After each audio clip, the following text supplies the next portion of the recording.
him real quick. Oh, too late. Ladies and gentlemen, Oh, welcome to Fight Talk. It's been a little while. I think we're going to get the branding down right now, but it's here. It's now. We are back. And I'm sure that you guys have missed us. We've missed you, but we're all able to be here, be in these settings, and be able to talk about these fights as only we can. So, as always, shout out to everyone who's watching. Maestro, a boxing right to the to me it's my left, but to you guys might be a little different. I've got Danny Glover from Fight Fan TV directly above me, and we've got the Queen over there, October Red, in the building. So yes, thank you very much for tuning in, and yeah, I guess we can get started. So I think it's only right we do things in sequential order, but let's talk about the fight card that took place at the Copper Bosch, as it was known, for one night, with Johnny Fisher and Alan the Savage Babbage. Now, I was in attendance, so I'm kind of going to give my thoughts last. But Red, I know you did a live watch along, so I'd like to have sort of your opinion on just a card itself and how you kind of felt things went. I enjoyed it very much. I know Eddie sort of like labelled it as a semi next gen card, but it had a little bit more to it, you know. We had Mark Tibbs was out there earning his P's last night. I'm thinking, I don't know, what did he have? Right, 3 fighters on there, more or less one after the other. Tibbsy, you know, yet again shining through with his fighters. So I want to first of all say a massive respect to him. He's really, really working hard in the gym with his fighters. Each of them have got a different style, and he really works towards their attributes. I think, he had pronounce the names for me. Is it Giorgio Vizioli? Vizioli? Then he He has also obviously. had did he have Jimmy Sains as well? Yeah, he No, has. that's No Sains that's is Tony.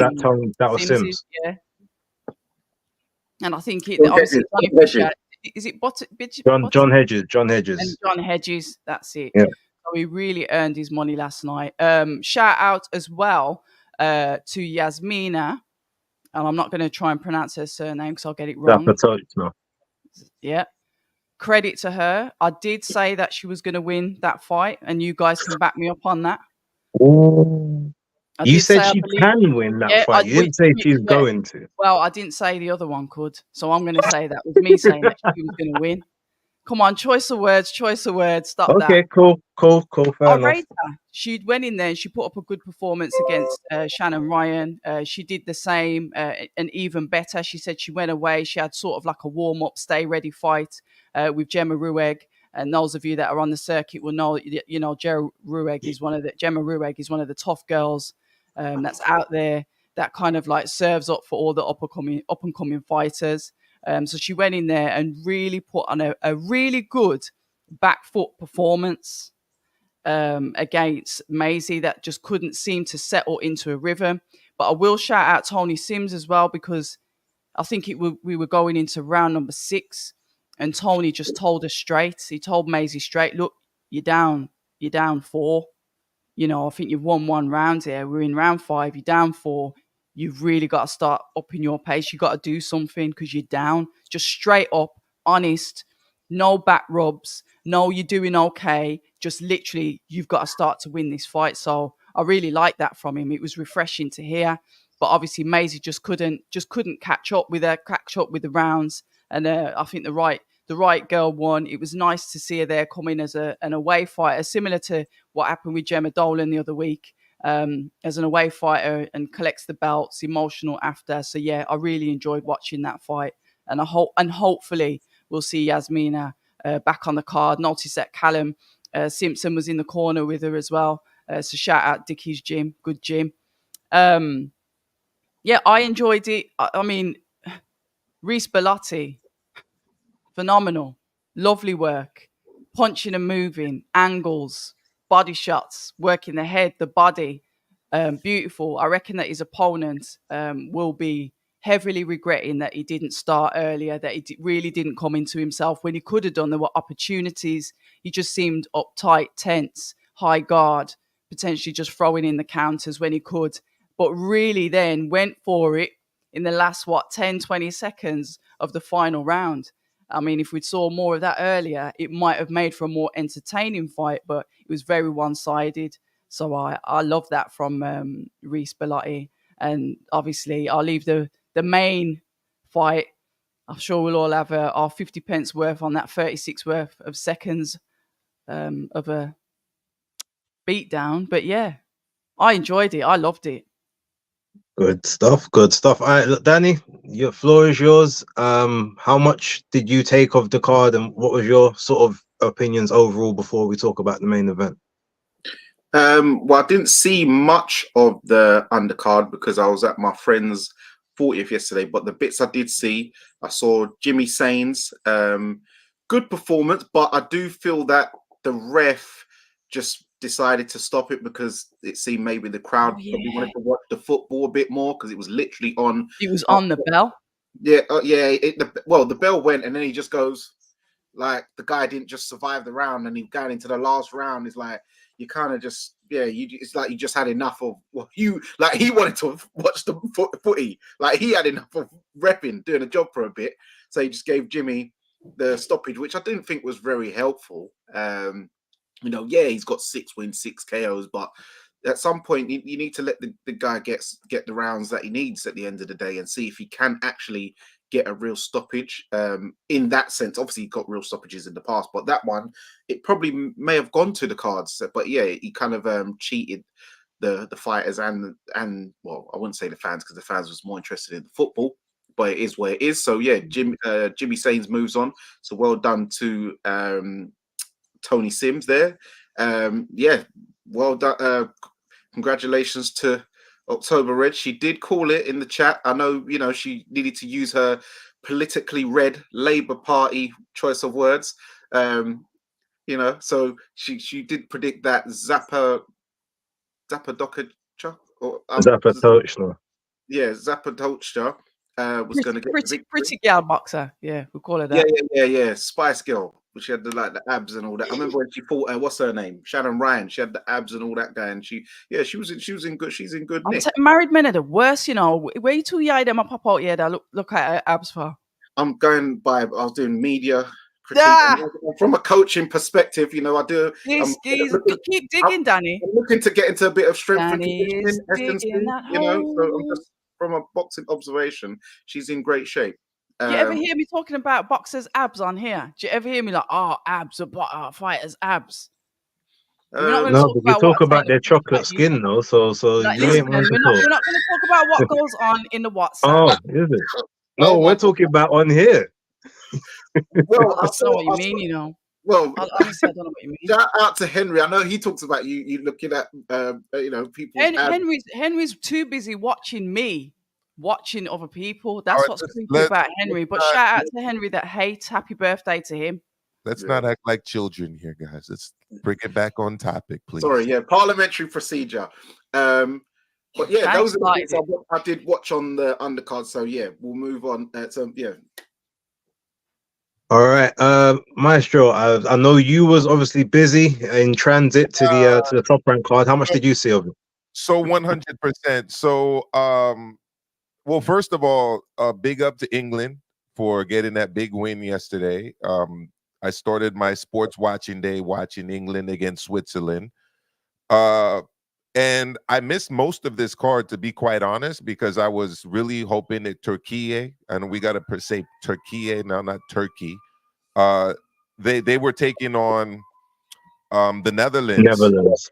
And I was watching that matchup, and when I left home in the Bronx on my way to Newark, New Jersey, Turkey was up 1-0, and I was on cloud 9. So I had Turkey, Netherlands on my tablet. I had the zone card on my mobile phone, right? And the first fight I caught was the Reece Bellotti fight. It looked very competitive. I wasn't scoring the fight, to be quite honest with you, but it did seem like some of those scorecards were quite wide. But look, I have to admit, I was watching the football as much as I was, probably more than I was watching that fight, and I haven't gone back to watch it. So I did hear the commentators saying that he needed a knockout going into that last round. So that's probably the case, which is probably why it was so wide. But at least the last few rounds I saw did seem to be competitive, but I wasn't scoring the fight. I did see the main event though. That really didn't take up much of my time. And Bosh, what can I say? I mean, Johnny Fisher, a guy who had a couple uni level uh, boxing matches, has now become a rising star in Eddie Hearn's Matchroom Sports stable of heavyweights. I don't know if he fought Busa back when I lived in England. There was something called Busa, British University Sports Association. I think it's changed since then, but apparently he had those level of fights. By the way, I think David Adelaide was a university level fighter as well. Yes, David Adelaide and Dan Aziz. Johnny Fisher did not, because he boxed as a child. He had a few junior fights, and then he had a couple of senior fights probably about 10 years later. Okay. So I think he had about 9-10 bouts in total, but I think about 7 or 8 of them was as a junior, like at 10-11 years old. Got it. So there you go. Because they're out there saying that part of the mystique of him is that he had a couple uni fights and then he's become what he's become. So look, will he become a people's champ like a Daniel Dubois, the uncrowned unified heavyweight champion of the world? I don't know, maybe. Dubois had a lot more experience than him as an amateur, the people's champ. Might he become an 8-time heavyweight champion like Anthony Joshua? I think that's a little bit beyond his level, a lot beyond his level. Respect to Seconds Out. Sorry, I just got a shout out. Seconds Out, always supporting the channel. Respect to you guys. Shout out and respect. Absolutely, Seconds Out. I actually wrote for Seconds Out way back when in 2009. You guys could look it up. I covered my first fight covering for Seconds Out was Kotelnik Khan at the MEN Arena way back in the day. My write-up's still out there on the internet. Anyhow, yeah, so might he become an 8-time heavyweight champion like AJ? Probably not. Even a 1-time, maybe, depending. Maybe he might get a regular title like Daniel Dubois did under the right circumstances, if they could find like a Trevor Bryant for him some way down in his future. But I think Johnny Fisher versus the British level guys right now, whether it's Fabio Wardley, whether it's Big Frage, I see those as competitive fights. I'm not saying he should fight those guys right now, but I think he'd be competitive with a little bit more seasoning, a few more wins. You serve him up guys like David Allen, guys like that, lower level guys with names who have maybe been faded. I'm not saying that we got to pull out Audley Harrison here, but bring in some guys with some names, season him up a little bit, and maybe he wins the British title later on, maybe European. But I think that we need to park the brakes on anyone comparing him either to the people's champion in Dubois or to potentially an AJ, because you gotta show AJ his due respect. He is a. Who compared him to AJ, Maestro? Did somebody do that yesterday? Well, I read something on X, because it's all right. It's ringing bells and Base is smiling. I've heard AJ. I've heard Henry Cooper. I've heard No, I mean, Eddie Hearn was bringing it up in an interview I watched this morning that somebody is comparing him to Henry Cooper. He called him Sir Henry Cooper. I don't play that game, but Eddie Hearn was calling out Eddie. Frank Bruno was another name I heard. So look, there's a long list of heavyweights from England. I think obviously the best of all time is Lennox, not just from England, but overall, Lennox is the GOAT in my opinion. But yeah, I mean, I English level, British level, possibly. But Maestro, you know what? Are we getting really excited? He's beat Alan Babbage. Alan Babbage, that is not known to be like technical, or is somebody that just goes in there and scraps. Are we getting overhyped, like, because of that 36-second knockout? I'm playing devil's advocate because I like Alan Babbage, I do, but when you're looking at caliber of boxing, he's not. You wouldn't put him up there with like high skill set. No. What I'm actually saying is from a management matchmaking perspective is to not get overhyped, because this is a guy who was knocked out really quick by Rosinski in a Bridgerweight title fight. By the way, we can't forget about that. I remember seeing a fight with him and a Frenchman, a French journeyman. I forgot his name, and they were going to war. The French dude almost took Babic's O. I think I remember watching that. Right? Yeah, you was there, Abs. That was at the Craig undercard. That was the mad fight. That one, right? He got knocked down, didn't he? Did he get knocked down? Yeah. I apologize to the Frenchman. I can't remember his name off the top of my head. But look, I'm saying pump the brakes. Like, don't go for Adelaide just yet. Don't go for Wardley or Clark. I'm just saying I could see the him English champion, Solomon Dakers. Yeah, Solomon. I wouldn't even take that just yet. I'm just saying I could see him achieving that level and being competitive with those guys right now, but there's no reason to put him in with those guys, because look, he's a ticket seller. He's got an aura about him, massive, and they can continue to develop that. Somebody's I'll name this account later has just jumped in there and said, does Fisher beat Atuma? No, is this the quick answer. Okay. Yeah, look, overall thoughts on the card. To be honest, I didn't pay huge attention to it when I was in the arena. I was kind of doing bits and pieces. There's only a few fights I really took notice of. One was obviously the women's fight, because I had interest in that one just for how it would play out. Prediction was wrong on that. Although it was funny enough, you look at the scorecards, I had the same scorecard as the third judge. I don't remember the name, but 94-96 to Yasmina. She just too quick, basically. Moving on the back foot. I thought some of the actual back foot movement might play against her, and I think it did in some of the later rounds, hence why someone found 4 rounds to give to Maisie. But just the clean punching ultimately. And it's really weird. Like, Maisie had a very off performance. Part of that is because Yasmina made have an off performance, but then something, I don't know, if you I don't know if this picked up on the actual cameras, but in the arena she kept doing some odd things, like with her hair and twitching of her face. So yeah, something just seemed just off about her whole aura that night. And no one saw her after the fight. We saw Yasmina throughout the night with the belt, walking around the crowd like quite happily. Callum Sims, all of those, they was there, but like Maisie was nowhere to be seen after. So I wouldn't be surprised if she ended up going to hospital for medical assessments or something. Like I said, she didn't look right in that moment, and she left the ring very, very quickly after the result. I hope she's all right. I'll check in with the team. I did watch Reece Bellotti and Levi Giles. That one pretty much played out exactly as I predicted it would. Yeah. With Reece Bellotti, just basically the work rate too much.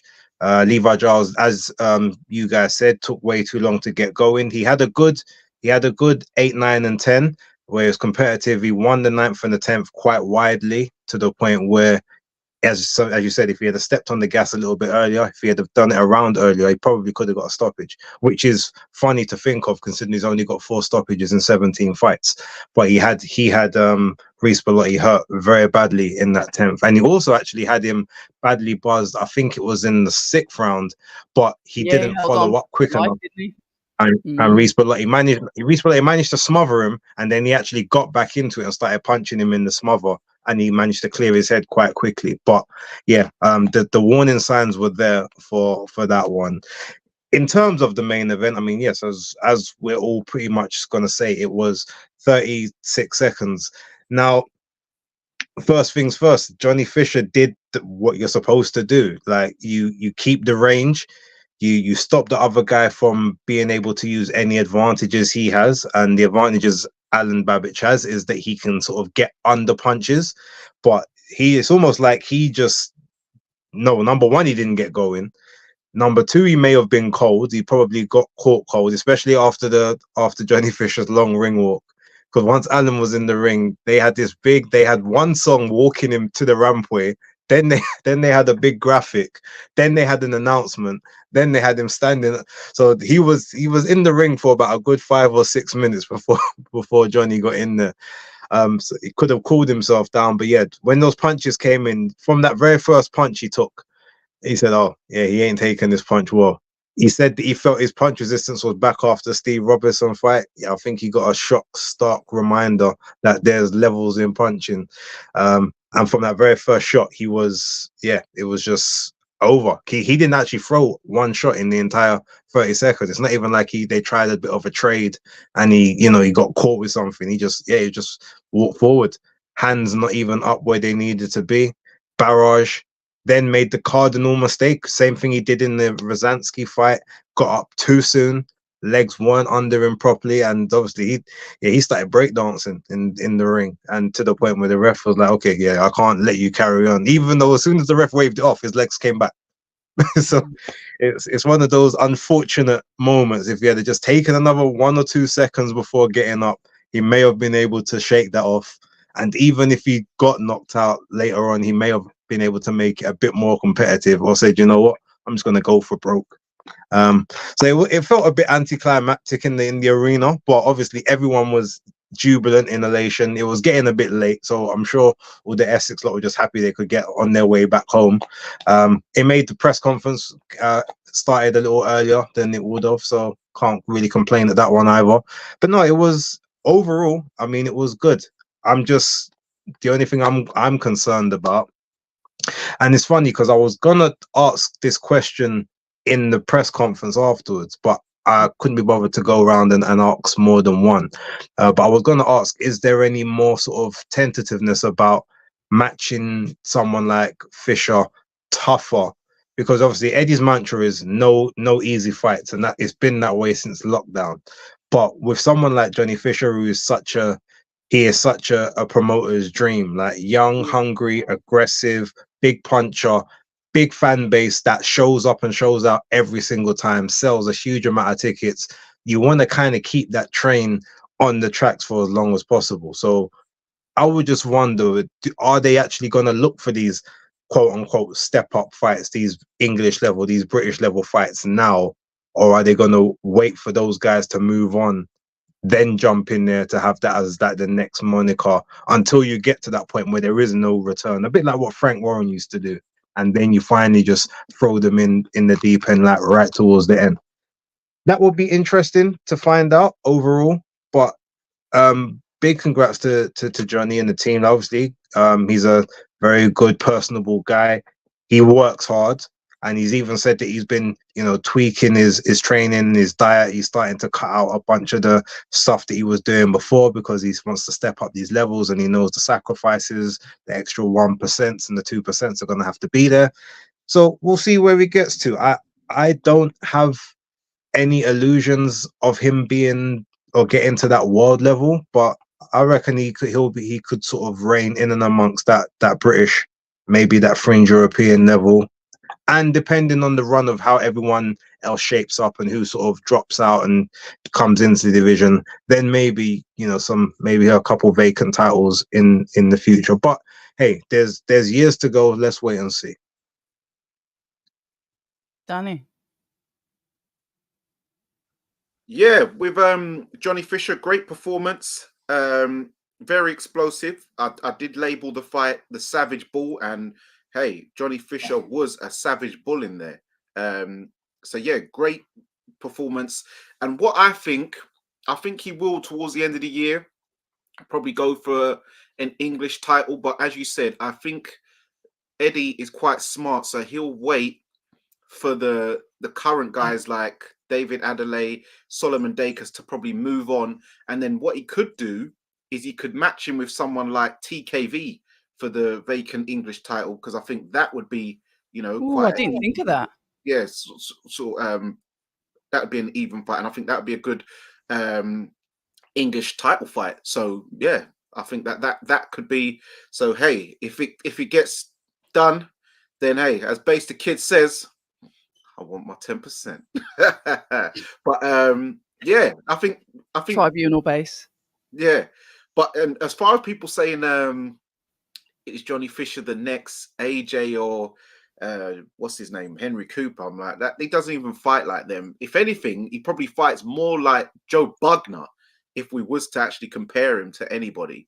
But yeah, I think he could win a British one day. He's building correctly. I saw, unfortunately, I don't know if any of you saw the picture of him with Derek Chisora, where they obviously had a spar, and it looked, well, obviously I'm just going by a still photo, but it looked like Johnny Fisher. It looked like Johnny Fisher felt bad, like he was looking down, like he felt bad that he put a beat down on him or something, because Derek Chisora looked all bruck up, and Johnny Fisher's like looking at her face like, oh, but I really used to properly look up to you and like watch your fights and admire you, but it's just one of those things, like how he was in the changing room with Babbage, it's just one of those things, and anything you need, come around for dinner, and he's a genuinely nice guy. And so he probably felt a bit bad having to mash him up like that, but he thought, hey, it is where it is. So yeah, he's really improving. His shape's coming on well. He's looking more muscular and structured, getting the tapered thing. So he's cutting out the the chicken balls and all that. But yeah, I think he can get to. I think he become British champion, and that would be for him. That he said that would be an overachievement for him. So if he becomes British champion, sell him those tickets, he'd be like a real, the proper old school, British bulldog type, honorable British champion. If you can get 3 defenses of that and keep it outright, I think Eddie's at a result, and I think Eddie will be really happy. And I think, yeah, he's and he get a nice little Saudi British title fight like Fabio Wardley Adelaide did as well. So yeah, he sells tickets. He's a nice person. He's grafting. You can see he's a grafter. Yeah. Good salesman. His dad's a salesman, but a nice salesman. He doesn't have to. They don't go down the whole slagging everyone off to pump, to promote themselves. They're doing it in a nice, cheeky, chappy way. And yeah, onwards and upwards. But I'd like to see him versus TKV at the end of the year for the vacant English title. You know what? That's not a bad shout, That what is was actually your not a thoughts bad on it? Babbage had no defense at all. I thought, because I agreed with you, Base, because obviously I was listening to your picks yesterday, and I thought, yeah, Babbage is going to try and stick on his chest, isn't he? Try and get in. And I remember saying it on the live. Yeah, I agree with what Base says. And the only time it won't work is if Fisher establishes his jab and his range so he can't get near him. And that's exactly what he did. And then he just clubbed him to death. It was just, I was literally getting ready to call the shots and he was on the floor. But like you said, he got up too quick. Shouldn't have got up that quick. But to be fair, how many rounds would you want to take a beating like that? I think the ref did him a favour. I think him even getting up quick did him a favour. We hear about, I think some of the guys on the comms were saying that, is he actually, a natural heavyweight? Should he be a cruiserweight? But then it's all this talk about, obviously, when you're a heavyweight, it's about the money, isn't it? It's how many people blow up to heavyweight, but they're not a natural heavyweight just to get paid. And then obviously it doesn't work out well for them when they start going through the different sorts of fighters and the more skillful fighters. I'm really happy for Johnny Fisher. I agree with what you said, really personable guy. You just so much manners. Home training and manners is there for you to see. He walks with his family everywhere that he goes. He's, his brother, his sister, mom and his dad. Absolute gem. I can see that he's good to train. I can see that he listens, that he wants to do well. And a massive respect to Mark Tibbs, because he works hard with his fighters. He's not someone that's, doing cartwheels in front of the camera and doing interviews every 5 seconds and saying how fantastic he is, because he's not like that. He just grafts away in the quiet with his fighters. And it's nice to see that he's grown Johnny Fisher. He's the one that's grown him and molded him to become, this fighter that he is. We're still debating how far he will go. At the end of the day, we don't know. But all I will say yesterday is his shape. Like Dani said, his composure. He looks really good in there. I really liked his form, his stance, the way his shoulders were relaxed, the way he put out the jab. Yes, he went square on when he went in for the attack. I haven't really got much of a data from that fight to say how it could have went, but I see improvements. And I wish him all the best for his future. I think he needs to be managed properly. I think Eddie yesterday, all the hype, everything, the British football, the English football, all of that, the hype, it just got to everyone and everyone just started talking crazy. But I think when the dust settles, it'll be like, okay, let's put out a proper roadmap for you. What do we want you to do next? Because I'm hearing him going to Australia to be on the undercard of, is it Liam Paro? And then potentially, I think him and Dave Allen did a live on IG today, and potentially maybe talking about him and Dave Allen maybe fighting next year. So they're talking, they are going to dismiss all the hype and all the everything from yesterday. They're going to build him properly, because at the end of the day, he's a ticket seller. And if you put him too hard, too fast, then you risk the potential of losing that money. And that's just me talking on a business level. Yeah. No, you're totally right. Go for it, Maestro. Thank you, Base. You mentioned the cruiserweight thing, right? You were talking about Babbage in that regard, right?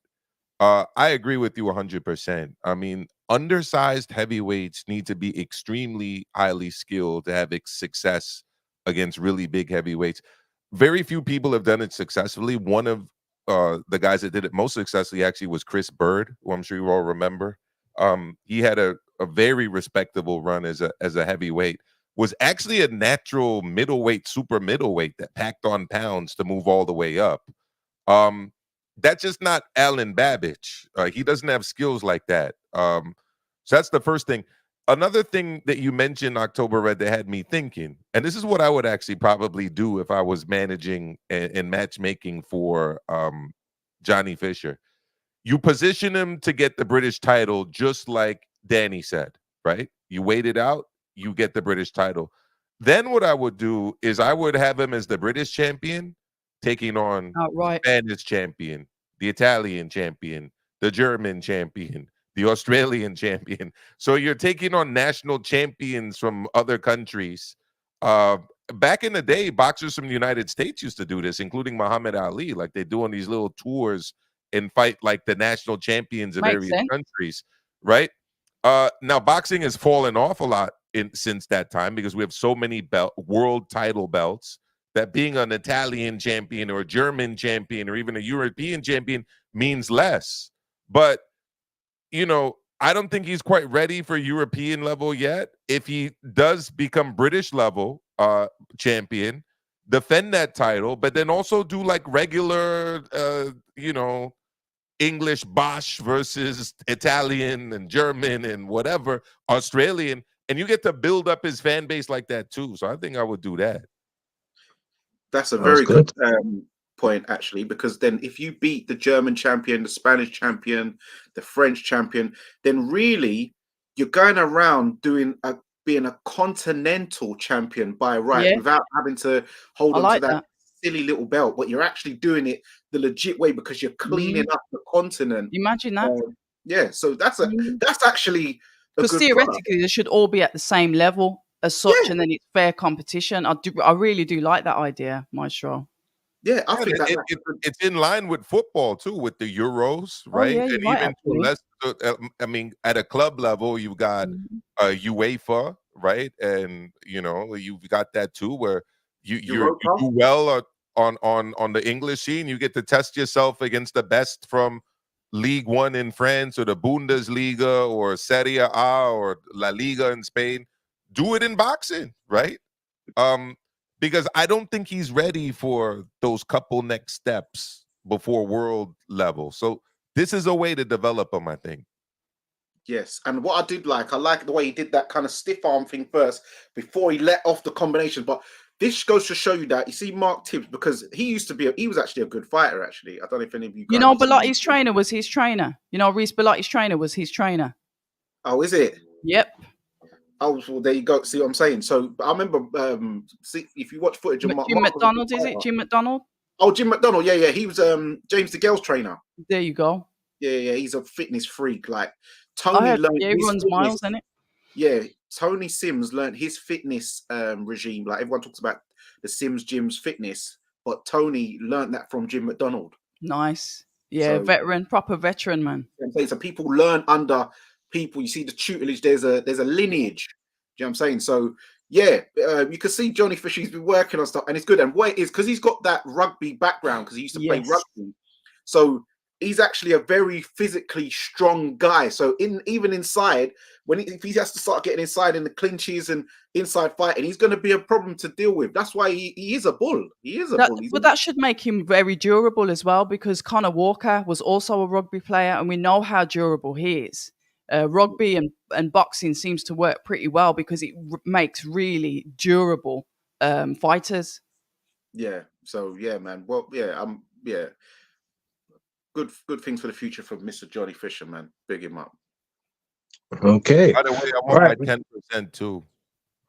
Okay, so we've got a whole bunch of 10% going on around here, bro. When I get mine, I'll feed to the rest of you how to get yours. Man, you're deep. Okay, so look, with that being said, let's have a wander over, I guess, to, you know, before we go to the top rank card. Obviously, Maestro, you was there, so we can have a big sort of talk and debate on that. But let's talk really briefly just about William Zepeda and Giovanni Cabrera, the main event of the top of the Golden Boy Promotions card. I know there was a couple decent fights on the undercard, but I haven't had a chance to watch all of those yet. And I'm going to assume, and you know, feel free to tell me that I'm wrong to do so, but I doubt anyone else has fully seen the entirety of that card as well. But I'm sure we must have seen a bit, if not the highlights of William Zepeda and Giovanni Cabrera. So yeah, just Dani, quick thoughts on that one if you have watched the 3 rounds of action, and just what was your thoughts, and where does William go next ultimately? I have not watched it. I haven't watched it yet. So I watched the top rank one I watched the top rank card this morning because I was, as I said, I was out for my friend's birthday thing. So I actually haven't watched the Golden Boy card. So sorry about okay, that. We'll circle back around to you. Maestro, go ahead. Yeah, so I can talk about the main event. I didn't see the undercard yet either, Base. There was a lot of boxing to watch before today. I mean, we had Kazuto Ryoka taking on Fernando Martinez as well in Japan in a very meaningful fight in the 150-pound division. Yep, absolutely. So, especially coming off of Bam's performance against Estrada last week. So we can talk about that later. But in terms of this particular card, I was actually pretty excited about this fight going into it because it's a very unique situation that William El Camarón, which means the shrimp in Spanish, Zepeda, has found himself in through, I would say, skillful matchmaking and promoting by the Golden Boy. He is ranked #1 by every single sanctioning body in the sport, meaningful sanctioning body, which is crazy. He's the only fighter right now active in the sport that's ranked #1. Although I don't know if he's ranked #1 by the IBO, but by the WBO, the IBF, the WBC, and the WBA across the board. All right. De La Hoya actually said something that was news to me. This has never happened in boxing before, according to De La Hoya. I know for a fact that it's not existent now. So that's who William Zepeda is. He's mandatory for Tank. He's mandatory for Loma. He's mandatory for Shakur. And he's mandatory for Dennis Berencek. That's crazy. So he's taking on, in the fight last night, a guy who went 12 rounds, split decision loss to Isaac Pitbull Cruz, who's highly rated over here in the United States, off of the back, and in Mexico, off of the back of his 12-round decision loss to Tank Davis. He's the only guy that's seen the final bell against Tank Davis in recent time. So that's who the two guys were. Giovanni Cabrera, he's from Chicago. He's trained out of the Wild Card gym by Freddie Roach. He's got a very awkward style. Almost starts off in like a points karate stance with his hands down. Very awkward, uses feints, but leaves himself very open. And you could see that in the first round, William Zepeda was trying to figure it out, right? Get his distance down, get his timing down, figure out how he would be able to set up his shots, which he started to do by targeting the body. And by the third round, he put him down with a hard body shot to the liver, and William Zepeda didn't get up. So first round, figuring the guy out. Second round, making investments into the body, being more accurate with his shots, getting that distance down, getting the timing down. Third round, lands that perfect shot, drops him. Cabrera doesn't get up in time. Fight over. That's pretty much what happened. And like I said, Cabrera's a credible guy. Go for it, Base. Yeah, no, do you know what? I mean, I predicted Zepeda would win, but I thought he'd actually win on points. I didn't think he'd be able to stop Cabreras, not even just because of the Pitbull Cruise one, but because he's got fairly good movement. I thought he'd be able to like box and move, kind of frustrate William on the first half, and then maybe get sort of beaten up a little bit in the second half. But I knew he had a chin, so I figured, okay, well he's got a chin, he'll be able to take those shots. I didn't think about the body work because Zepeda's only recently, in the last couple of fights, really started employing and investing into the body to break down his opponents. He used to headhunt a lot more than that before. So I didn't expect it. And yeah, as you said, the first round, Cabrera did what I was expecting him to do, but it's almost like he decided that, okay, I'm gonna get tired sooner than later here. So if I can hold my feet, if I can maybe catch him early, I might be able to slow him down or reduce his work rate to then try and manage it afterwards. Yeah, but he totally mistimed and miscalculated that game plan.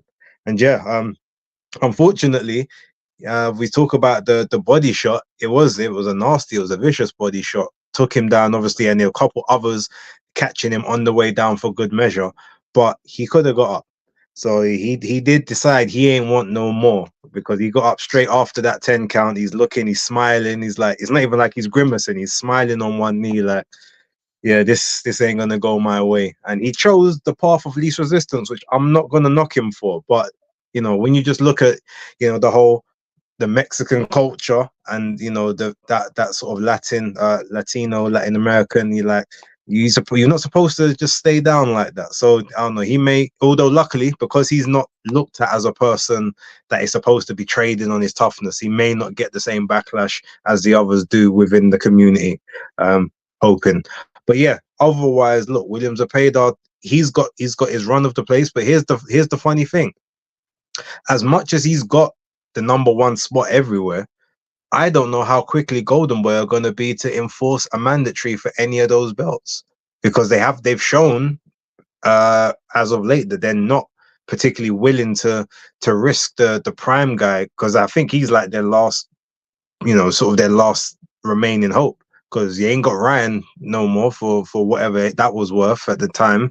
Jaime Munguia is gonna have a big name, but he's taken his loss now, so there's no O for him to trade on.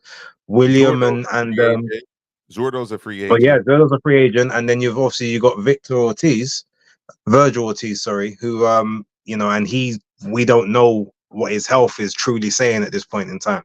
So I reckon that they're gonna wait as long as possible before employing any of those mandatories. But I reckon if they do go for one, chances are they might try and go for Dennis Berinchyk first. They might see that as the easiest option to the world title, and then maybe just parlay that and hold on to that belt for a little while. Oh, okay, there you go. Ignacio says it, going after WBO mandatory. So that means they're getting after Berinchyk, which would make sense. But again, that's not an easy fight. It's not as easy as they may assume it to be, because Berinchyk is wily. He knows how to slow down a work rate.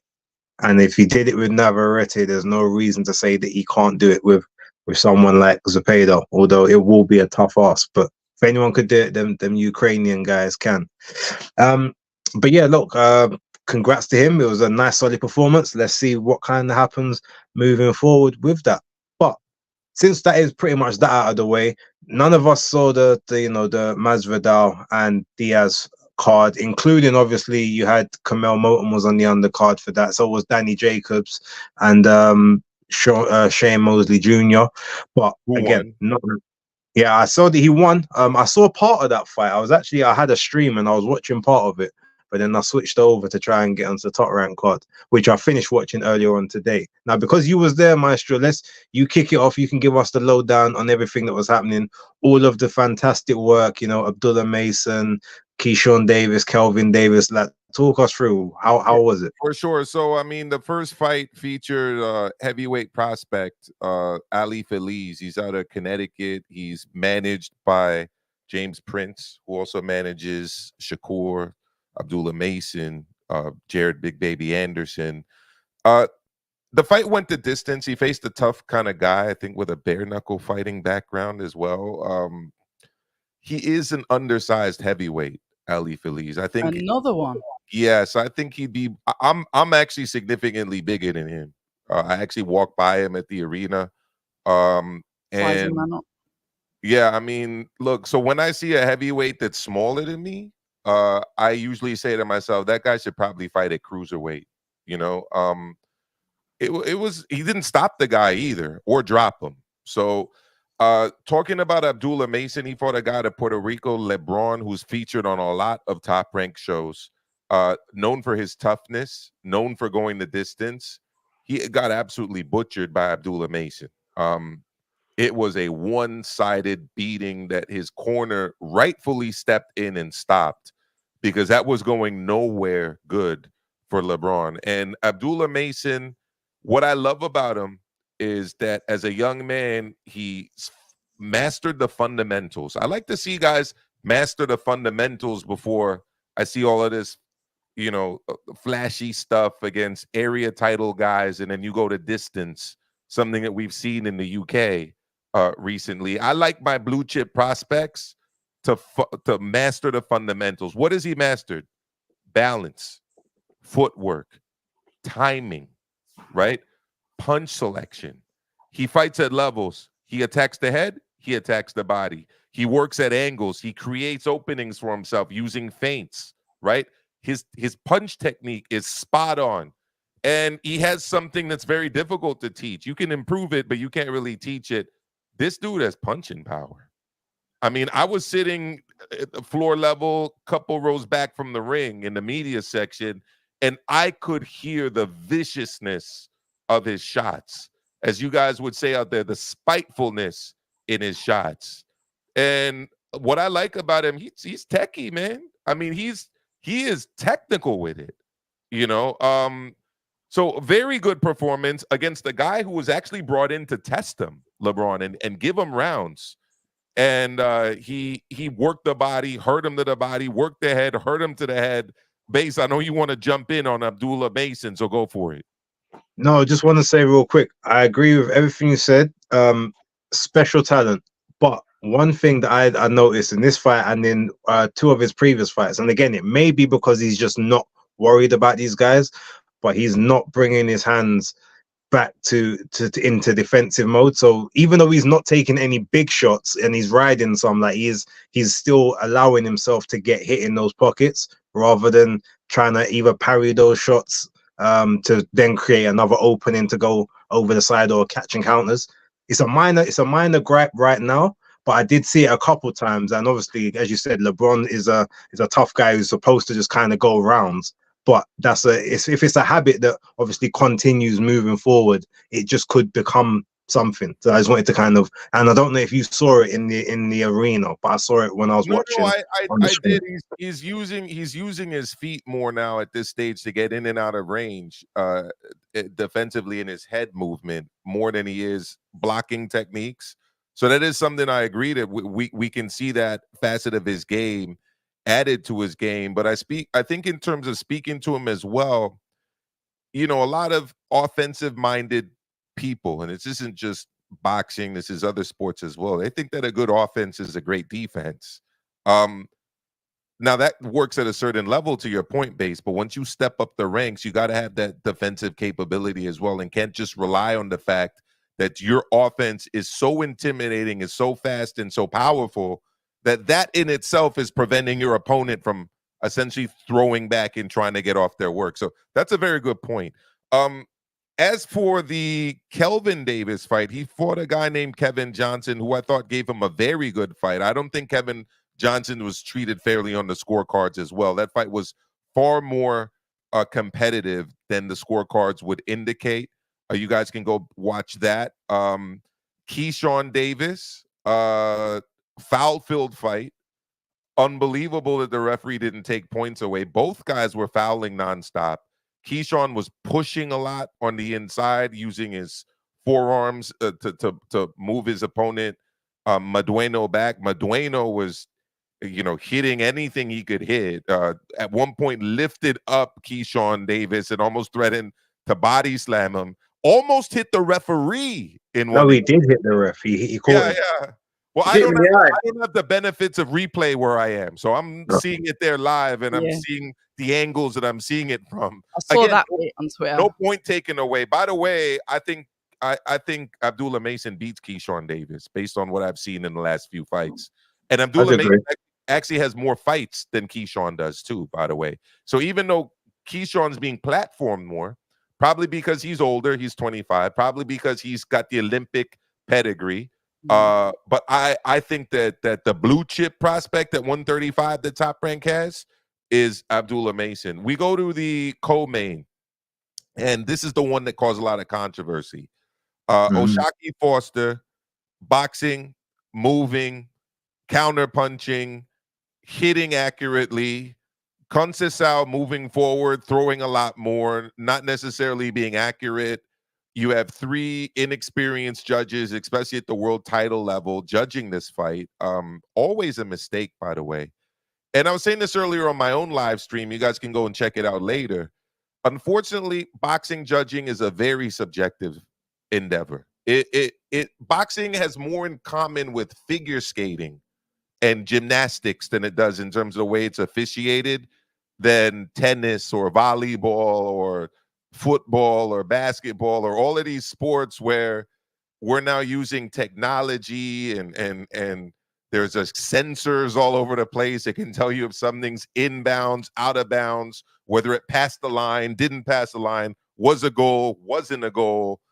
Boxing doesn't have any of that. We're literally going, that's a 10, that's a 9. I mean, like gymnastics and figure skating, like or ballroom dancing or any, you know, I know Dani and Base, they love their little pageants that they like to watch, like Miss World, Miss Universe, etc.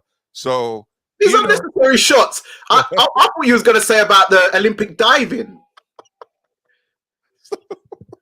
Then shout out to Albert Johnson for gifting the membership to the channel to one of the lucky people in the chat. Thank you very much, Albert. Go ahead, Maestro. I didn't know you could do that. So that's cool. Anyways, I'm just kidding with my brethrens. You know, they're talking about abs and stuff earlier. So I figured they, you know, like the bikini contest and stuff, but it's fine. So the point is that here in the United States, especially, you've got a lot of judges that see a guy moving forward, and when they don't know what to write at the end of the round, they're like, well, you know, that guy was moving forward. That guy was throwing more punches. That guy won the round. And you get enough of those rounds being jotted that way on a score sheet, you end up with a decision like we got last night. Now, I watched back the commentary. I didn't watch the full fight on television, and oftentimes when I watch a fight on TV after watching it live, I get a different opinion of it. I don't think it was a shutout performance like the way ESPN had it, but there's a lot of middle ground between shutout performance and the actual result of the fight. So being there, I thought Oshaki Foster won. Being there, I thought he boxed well and was behind the jab and was, you know, pot shotting. But, you know, could he have done more in retrospect? Absolutely. He could have done more. You know, and at times it felt like a sparring session. And there were long spells in this fight where people to my left and people to my right really weren't or not that interested or entertained by it. So you go to the main event, speaking about being interested and entertained, it was Shakur's last fight on his Top Rank contract. There's been a lot of talk about the fact that he might be leaving Top Rank. He was offered $15 million, 3-fight minimum over 5 fights. They said, if you want to fight Berencik, you got to re-up with us. This is according to him. He didn't take the $15 million deal. So as things stand, this was his last fight. As things stand, he's now a free agent.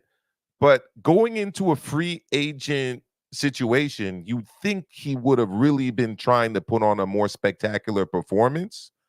It brings me no pleasure to say this. The biggest cheers he had were when he was walking out to the ring with his rap music entrance.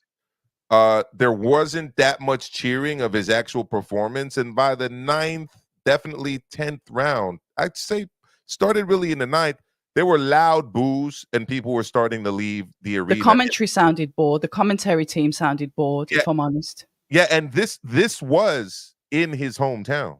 So there's this narrative out there. Eddie Hearn's partially responsible for it, saying that Shakur hasn't been promoted well by Top Rank. I personally don't agree with that. It's very rare for me to take the side of a promoter over a fighter, but I actually think that Top Rank's done a great job with Shakur. He debuted on ESPN coming off of the Olympics. All his fights have been under ESPN Top Rank. He's had sold out shows in arenas, something that very few fighters in the United States do, actually. It's a handful. Tank, Errol Spence Jr., Bud Crawford in Omaha. Maybe now recently, Bam. But U.S.-based fighters from the U.S. selling out arenas is not common. And this is Key was doing that under Top Rank ESPN. And when I hear Eddie saying, oh, well, he wasn't promoted properly, my question is, well, who have you promoted in the United States better than Shakur, and how would you have promoted Shakur differently? I'm not saying that to be critical. People hear me say that and it's, oh, he's hating. I'm not hating. I'm just asking a question. Anyway, I think what he means is, so I think what he means why he wasn't promoted properly, I think he's talking about more recently, because it's been clear sort of within the last 3-4-ish type fights that he wasn't looking to re-up that contract. So I think he means they're not doing their promotional diligence for him now when he should be getting it. This is like the prime time when you've got the other big fights to make. This is where you should be making his name bigger, and you're kind of giving him opponents that aren't gonna help his marquee value ultimately. I think that's kind of what Eddie was referring to. That's how I took it anyway. What do you think? Did that happen, Maestro? The crowd leaving when he was about to go into it absolutely happened. And there were people that were video recording it. I didn't want to do that and put it out there because it's like, that's just kind of kicking somebody when they're kind of down. But I'll confirm it now that I heard that they were showing it on ESPN. 15 million. Once they said that, then I'll talk about it. But I wasn't going to be that guy that's like, the people were leaving the arena. But look, 15 million, 3-fight minimum. So if you're on pay-per-view, the upside on that can go up. You're being told that you'll be able to fight Barincic in a unification fight, which gives you more leverage to fight the winner of Loma Tank Davis if that fight happens, or even whoever it is that either of those two guys fight, or whoever wins those fights, right? So it never really made that much sense. Like, why you're gonna turn this down for not much on the other side? And the thing is, he blames Top Rank for not getting the fights, but Top Rank can't force Loma to fight him. Top Rank can't force Gambosis to fight him. Top Rank definitely can't force Tank Davis to fight him. I was listening to you live when you said that. Sometimes the fighter can want it, your promoter can want it, but if the other fighter doesn't want it, there's nothing you can do about it. Absolutely. I have fighters that I manage, and it's like, I've been offered fights from promoters like, yo, do you think you could get your guy ready? I was like, yeah. They're like, okay, we're going to talk to the other guy now, who's their fighter, and then their team turns down the fight. I don't want to say any names, but like big name fighters have turned down fights with my guys because they don't want them. You know what I mean? So risk reward, the promoter cannot force these guys to take fights. It's up to the fighter, and it's up to the fighter's management. I don't understand how Shakur doesn't realize that. Like, you ended up fighting Yoshino for a vacant WBC title. By the way, that was great that they got you that opportunity. You did it at a hometown sellout show in Newark, on ESPN, on Top Rank, right? You only were in that position because Loma didn't want to fight you. Gambosis didn't want to fight you. Tank Davis didn't want to fight you, right? Devin Haney offered some lowball figures in his eyes, right, to fight him at 140 for the WBC belt. He turned that down, if you guys remember. William Zepeda, the basis point, wasn't looking to fight any of his the champions where he was in the #1 slot, including Shakur for a vacant title. So they were going down the list, and they found a guy from Japan, quite predictably. It's part of their culture. They fight anybody in Japan, pretty much. It's very rare for a Japanese fighter to turn down fights. So they went out to Yoshino. They got Yoshino. They brought Yoshino over here. He fought Yoshino. it sold out. Apparently, it did good numbers on TV. It's like I don't know what Top Rank else Top Rank could have done personally. Another thing he said is that he's actually happy with the way Top Rank has developed him as a fighter. He's just frustrated with in the past few fights he hasn't gotten the fights he wants. Fair enough. Fair enough. Well, yeah. Look, I was lucky enough to watch the card literally a few hours ago. Just before I went to the gym, and then made it back here for this. So I wasn't, studying it, moment for moment. But I saw it was actually a Spanish broadcast, so I got to kind of brush up on some of my Spanish listening to the commentary. Yeah, so they showed from the Abdullah Mason fight. You need to brush So up yeah. on your Spanish mates. Because I go to a lot of Spanish-speaking countries, I need to communicate with the locals. I mean, this is common knowledge. Le gusta las dominicanas. Oh. Sí. Any specifics? Sí, hombre. Las DR cubanas también o son las dominicanas? No, Dominican Republic is second home. Yeah, you should have used that as an excuse instead of sitting there smirking. Yeah, It's not an excuse. Everyone knows that. That's anyway. What was we got? Yeah, so I watched Abdullah Mason against Luis Lebron, and yeah, like I said, I enjoyed the performance. I thought it was almost punch perfect, as we discussed earlier, but I like the spitefulness, and I like the fact that he doesn't hang. He isn't someone that's looking just to sort of counter punch and hang back. I thought I really like the fact that he's he can be front foot aggressive. He can wait for the counter. He can use those angles. And I just feel like he's got many different facets to his game to continue unlocking at such a young age. He's what, isn't he, like 20? Is he 22? Maestro, is he younger than that?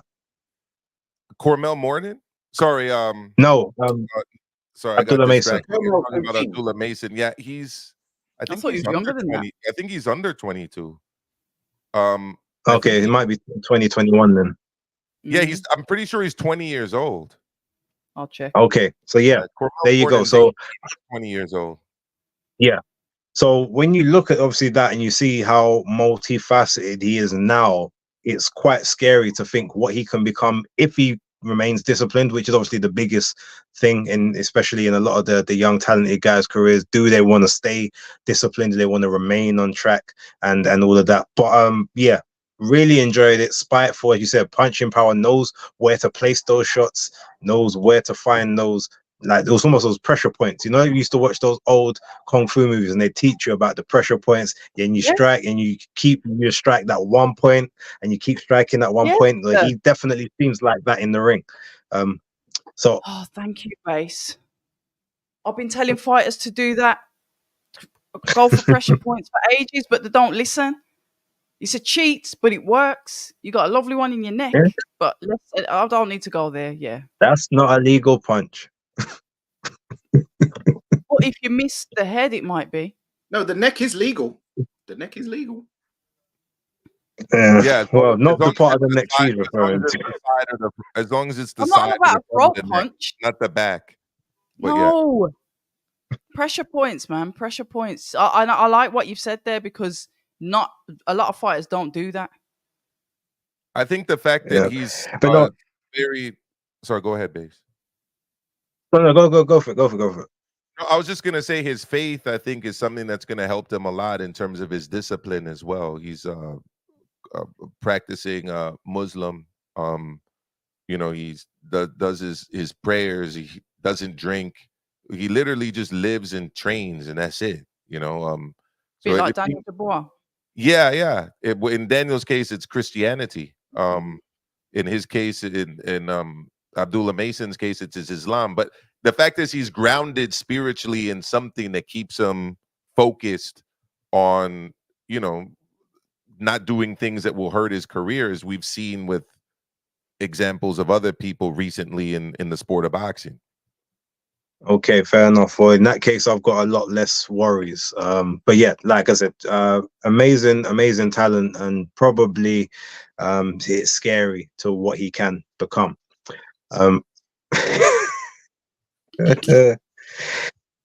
Gotta love heel. Gotta love heel. Anyway, so you man a proper derail in the chat today, but yeah, I saw Keyshawn Davis and what was it, Miguel Medrano. Now that Dueño, fight, yeah. Now I will, what I'll say about that is Medrano has got a chin. I'll give him that. He took some very big blooded shots. Now I don't know if that's to say that Keyshawn isn't the biggest of punches, which I don't think he is. I think he's more accurate than he is like heavy-handed. But I mean, he pretty much threw everything he could at Medrano from round 3 up to like I think round 8, and I think at that point he almost decided, you know what, this is long. Let me just survive the rest because I'm not going to get this guy out of it. And as you say, we saw the referee get hit. We saw 2 attempts at a body slam, one by Keyshawn and then the other one by Medrano, which was a lot more. You could tell that he was definitely thinking, I'm going to drop this guy.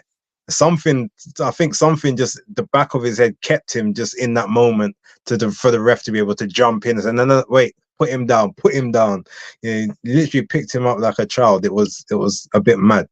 I don't know, if I was Keyshawn, I'd feel a bit emasculated if that happened. Still, just the way man was just carrying him, walking him back like it was WWE.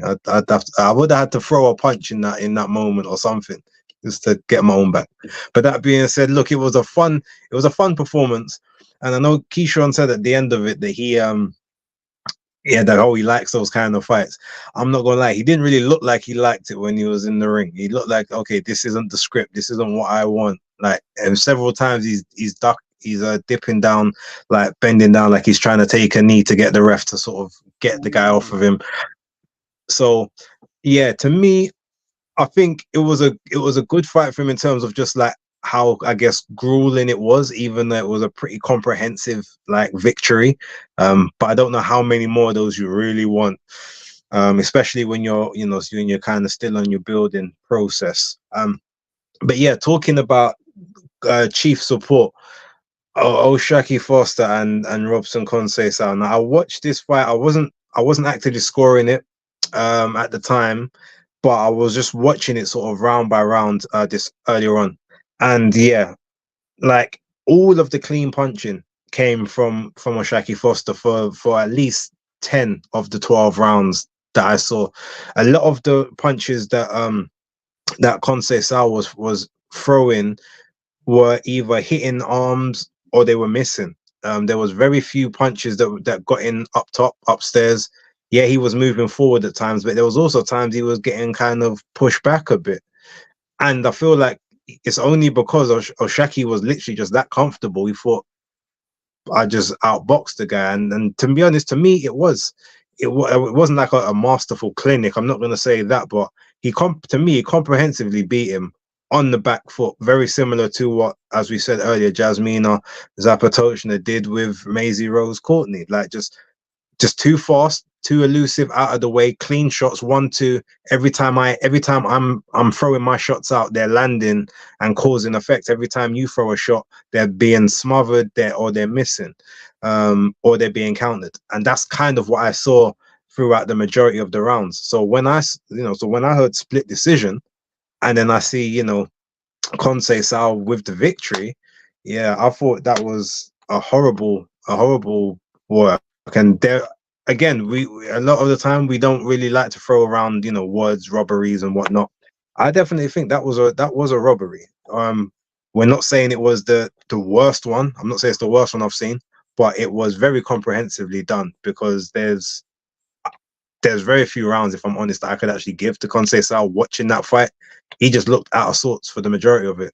But it just goes to show that was his 4th title fight, I think, in 7 fights, 7/maybe 8 fights. It's almost like they were desperate for him to win a world title for some strange reason. And they just kept giving him opportunity after opportunity. Eventually he was going to have to get one. And I guess this is the one that they chose. It's a very odd thing though, unless they're trying to build a kind of a fight base out in Brazil or something, which is possible. But to have like a 35-year-old Brazilian with no real up market in the US just like get shot after shot after shot, even though yes, he was an Olympic gold medalist. It seems as if there was an ulterior motive as to how that kind of took place, or how he kept getting those opportunities. But yeah, I Are feel you bad talking for about Shaki. You from thought, top rank? well, yeah, well, the fact of giving him all of those opportunities after opportunity. I'm not saying they paid the judges, but ultimately they got judges who clearly were gonna favor maybe his come forwardness as opposed to Shaki slick back foot fighting. Well, there's two things about that base. The first thing is if we're talking about his title shots, right? The first title shot he had was against Valdez, right? Where Valdez popped dirty, but then they still fought the fight. And I actually thought Conceição won that fight, personally. So I do think he earned the right to fight again. The second fight, if you remember, where he fought for a world title was against Shakur Stevenson, where He blew the weight. Yeah. blew the weight. Conceição had every right not to go forward with the fight, but saved the show and decided to fight even though Shakur didn't come in at weight and put up game performance. He got outboxed, but I don't see that as nefarious. I just see that as the guy earned shots to come back, but I don't want to derail the discussion. Yeah, but I just feel as if that it's no, I just feel that if you get so many opportunities, it's almost like at some point you're gonna get one of them. Like it's almost like it's being willed in your favor in some way, shape, or form. Now, I'm not saying he didn't deserve the shots, because after the Navarrete fight, he definitely deserved another shot after getting the draw, when realistically he did win that, even though he did get dropped twice in that fight. But he was also number one ranked by the WBC, right? Yeah, but the WBC, their rankings are all like they're a rule unto themselves these days. Let's be honest. But again, I'm not even gonna, I'm not saying it's conspiracy in that sense. I just think that everything was aligning for him in this moment. He took advantage of it, but I'm just thinking, again, as I said, a 35-year-old Brazilian with no market in the US, unless there's maybe an opportunity that they've got, like they're thinking of going outside of the States, or they've got maybe a plans to do something big in Brazil. It just seems odd that he constantly gets opportunities when he's not.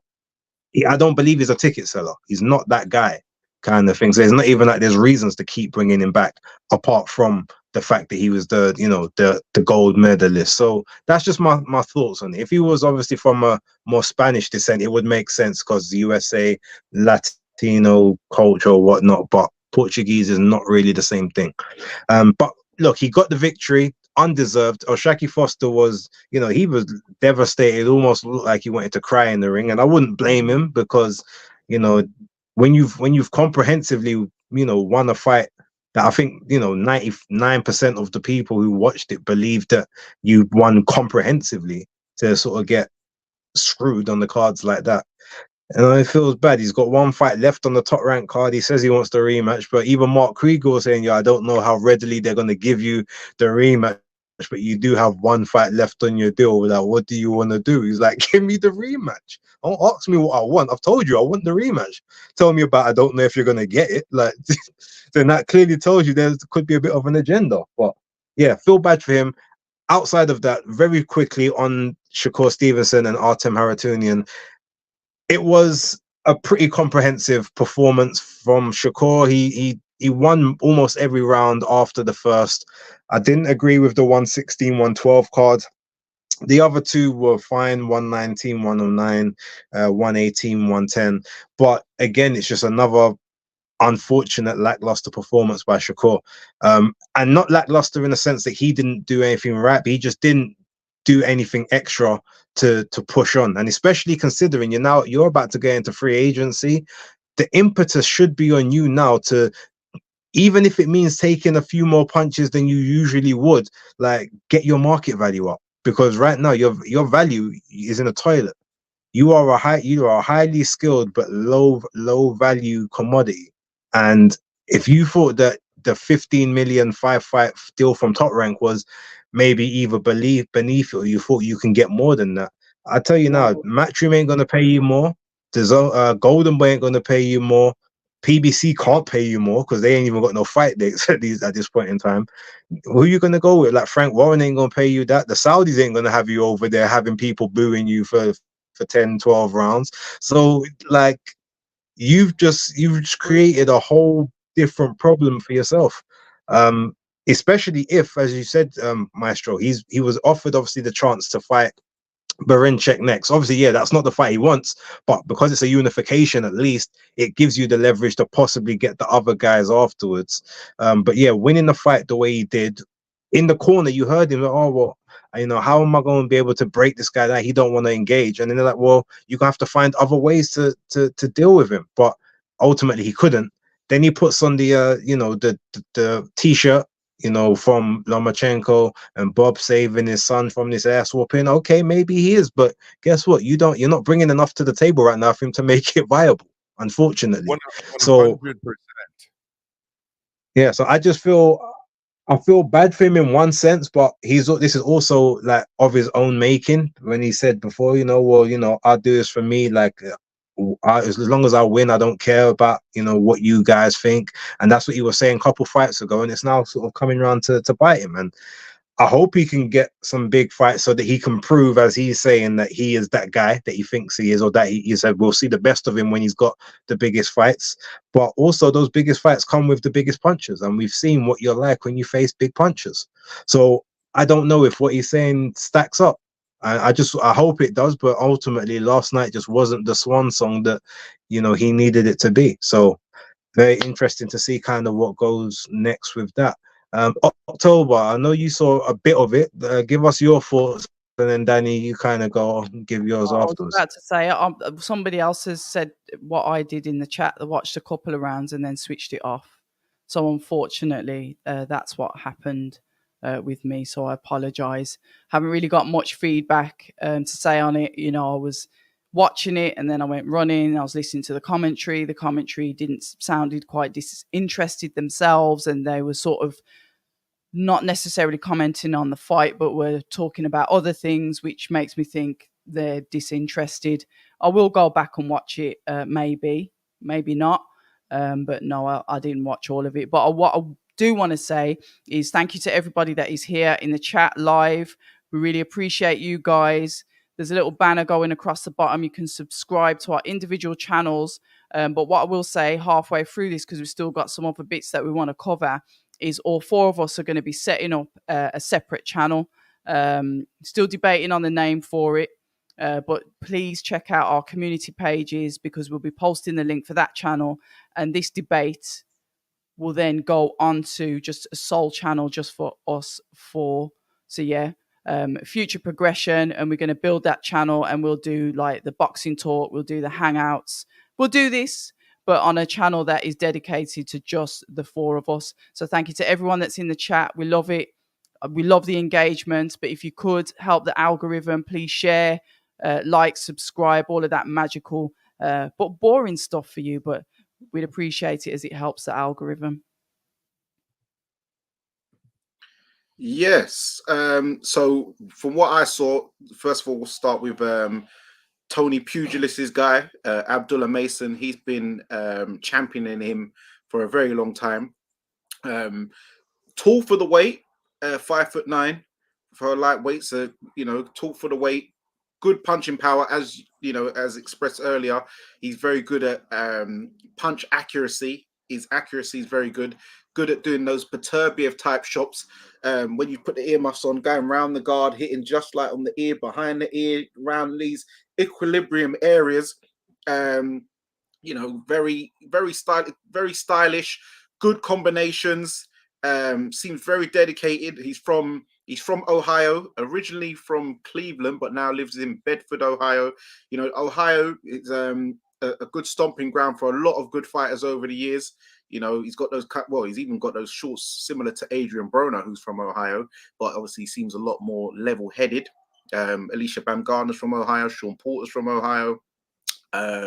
Adrian Broner. Yeah, that's what I thought. Jared Anderson. Yep, Gerard Anderson. Bunny, what's his name? The tall guy. Adrian Broner's guy. Robert Easter Jr. Ray Boom Boom Mancini.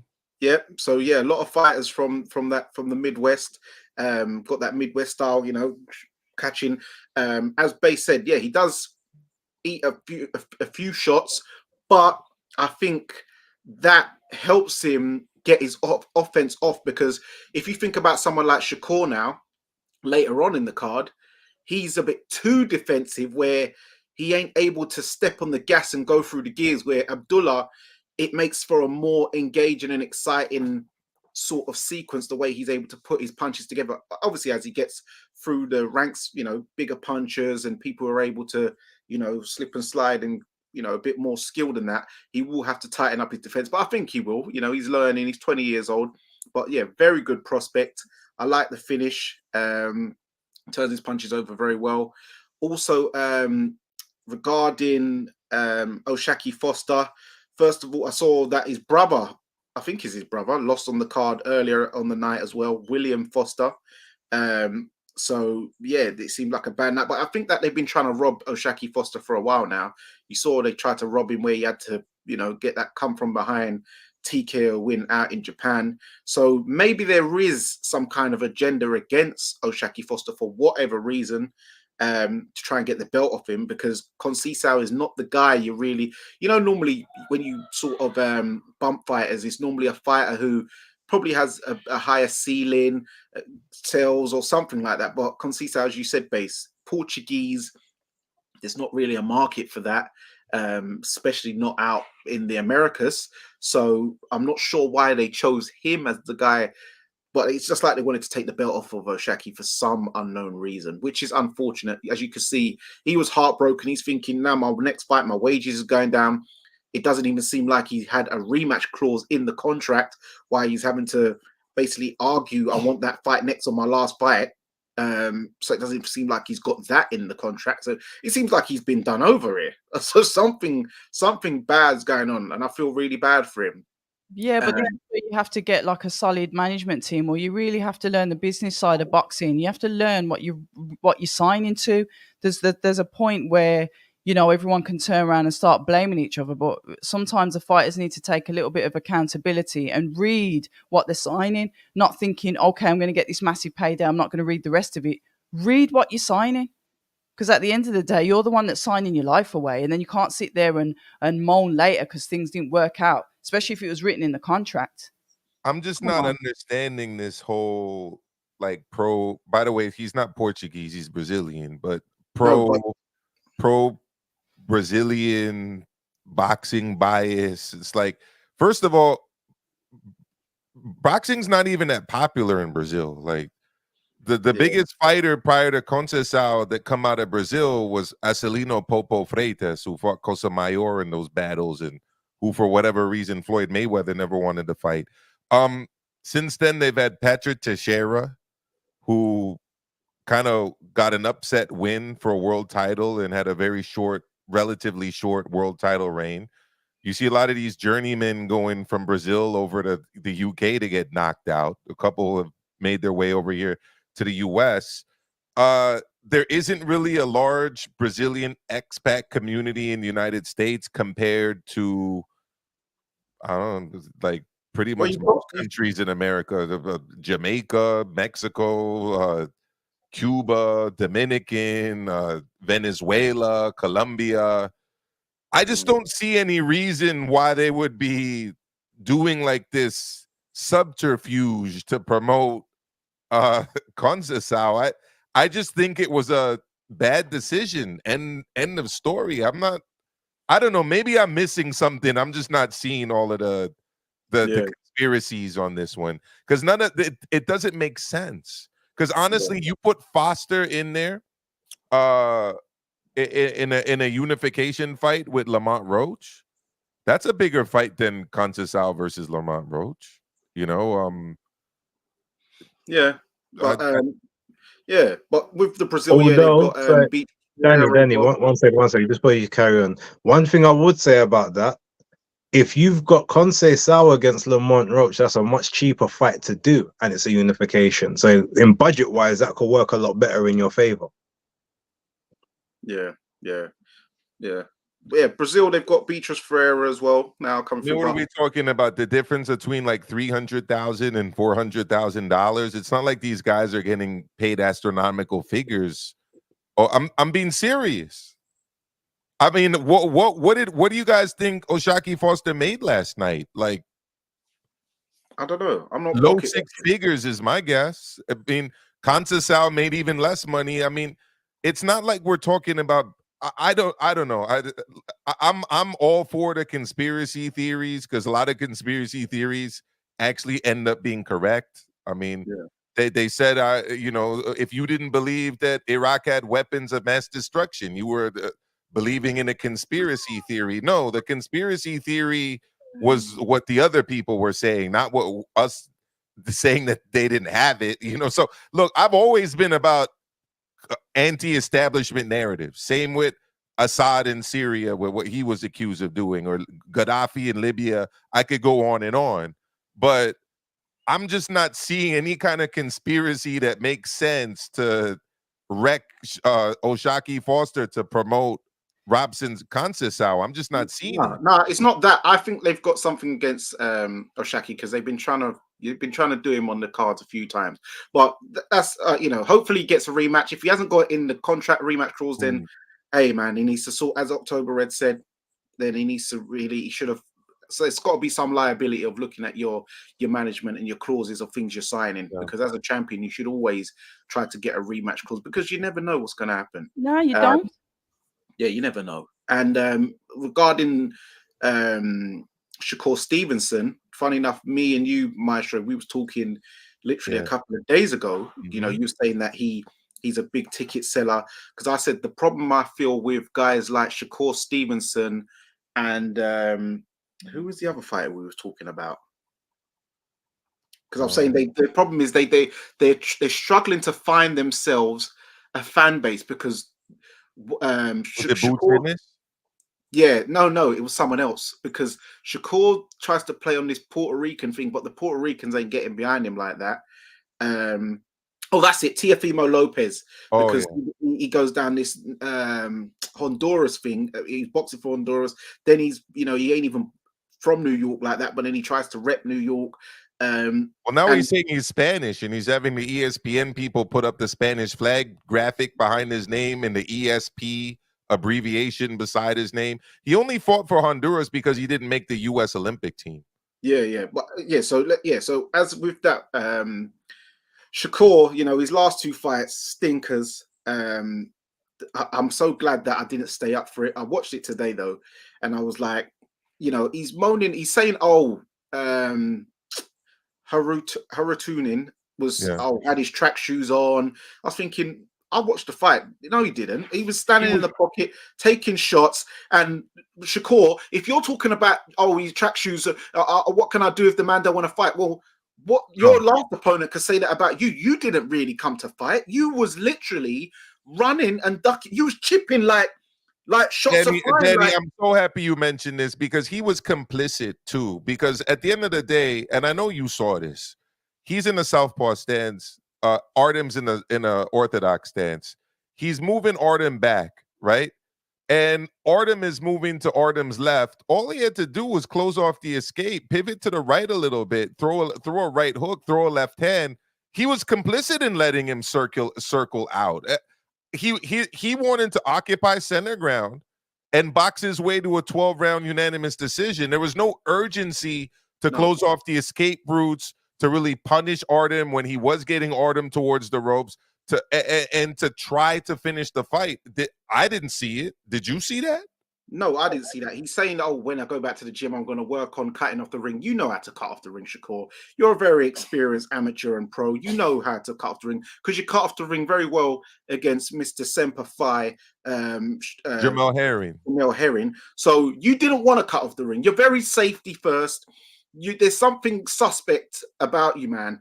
I'm not rating you like that. You're a good skilled fighter, but there's something about you which seems suspect. I think them whiskers are suspect. You don't want to get hit. I can see you don't want to get hit, and I can see when there's going to be a time he's gonna get tagged, and he's gonna go, and he's gonna cry, because I've seen him cry before, and you cry again.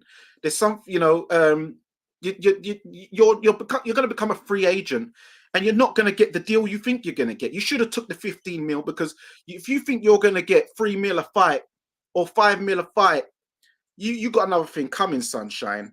You know, you've got a nice smile. You know, you're cute kid, but your fighting is not entertaining. The fans, the paying public, the fans are getting cheated by you, son. You're StubHubbing. You're secondary market fighting. You're not like, you don't want to engage. Look at Abdullah Mason. As I said, yeah, he takes a couple of clips here and there, but he's getting busy. You're there, you know, and also you're pot shotting like you're some big puncher. You're not a big puncher. You've got to let your hands go and get those stoppages. You've got especially to try against Artem, who's not really heavy-handed himself. Hold on, Maestro. I'm on gas mark 6 right now. Let the oven roast. Let the roast. You know, you're not a puncher like that. You need to start letting your hands go so you can get them stoppages. You know, you're not a big puncher. You're pot shotting like you're Tank Davis. You know, even with your last stoppage against Jamel Herring, you only got it because the cut was getting bad. You wasn't really rocking and rolling him like that. You know, but at the end of the day, I'm not gonna stay up ever to watch you fight. I'm watching you next day. You know, Basedakid, he can send me that on that link. You know, you normally send me where I can watch the playback, unless they put it on YouTube, you know, nice and quickly like they did today. Top Rank don't normally do that, but shout out Bob for getting that one on nice and early for me. But yeah, I'm not staying up to watch you as main event, because you ain't main event material. You're not pay-per-view material. Yeah, man, you're disappointing. You know, listen, he's got some very good holders, because Terence Crawford and Andre Ward, they're sitting in his change room still. They're still co-signing him. They're still giving him the big ups. They're trying their best, man. They're trying their best, but he ain't no Terence Crawford. He ain't no Andre Ward. Good skilled fighter, but very not entertaining. And I can see he's gonna get knocked. He's gonna get beat one of these days. I know that, you know, Starter likes to really push the Shakur Stevenson, really push that Tank Davis, but I don't think he is what you think he is, Starter. You know, shout out Boxing Casuals Corner, shout out Tony Pugilist. Listen, Abdullah Mason needs to start heading these cards, man. Also, what's his name? Keyshawn Davis. I saw him at the, you know, the weigh-in. You know, he was looking, doing all the big eyes and trying to do the scary stuff, putting his hands in faces. You know, with the old boy had to, you know, tell him like, let's chill, champ, chill. Then he's like hitting after the bell, and the Mundira guy, you know, punched the ref in the eye, and the ref's done a football dive, like he's really sold the punch, where we've seen refs eat shots before nice and easy, but this one he was diving. He was trying to get his little highlight reel going, or I don't know, maybe he was looking for a bit of compensation at the end of the night. I don't know. But then yeah, I thought that what's his name? Mundira? I thought he was gonna do the proper, because he cradled him, and it looked like he was definitely gonna body slam him, and then after he allowed him, then Keyshawn tried to headlock him down. He's like, but that was actually a good fight. Harrington, he had a good showing against what's his name? The one Tank just knocked out the other day. Frank Martin. Frank Martin, yeah, good showing against him. That was a very good fight. Frank Martin just about won that. The knockdown kind of got him over the line there. So yeah, that was a good learning fight for Keyshawn Davis. And I agree with you, Maestro, and Base, you agreed as well, that I think that Abdullah Mason beats Keyshawn. But yeah, as someone said in the chat earlier, Keyshawn, he needs to pipe down a little bit, because he's still got what's his name? Oh, what's his name? Andy Cruz. Andy Cruz problems. Thank you very much, Base. He's still got Andy Cruz problems, and he ain't calling that names. He's going, I'm calling out these fighters. I'm not saying no names no more. They know who they is. They know who they is. But come on, you ain't saying Andy. You never said Andy Cruz's name. I know who you're calling out. You're calling out Tank. You're calling out, I don't know, some of these other guys. But I know guys that are never gonna fight you, because you have 11 fights and they're world champions, and they're gonna make more money fighting guys with names. Exactly, but he's not called in Andy Cruz. He's never called it, and he's never got. Well, I'm not saying he's never gone to, but he hasn't called it thus far, and he wasn't insinuating it last night. So Didn't he lose to him 4 times, Danny? Yeah, 4-0. And some people will say, "Hey, it's the amateurs," but I think even in the pros, it ain't nothing going to change but the weather and the price of the tickets. But yeah, that's my summary of the show. And yeah, big up Bob Aaron once again, always putting on good cards. So yeah, shout out. You know, one thing, a criticism I heard, and Maestro, you can tell me if you agree or if you, but I know that you go to a lot of the events, especially the top ranked ones. By the way, ladies and gentlemen, because October is off, she's the one that controls the comments, so we can't actually take that one off the screen. So we're not just putting it there for the sake of it.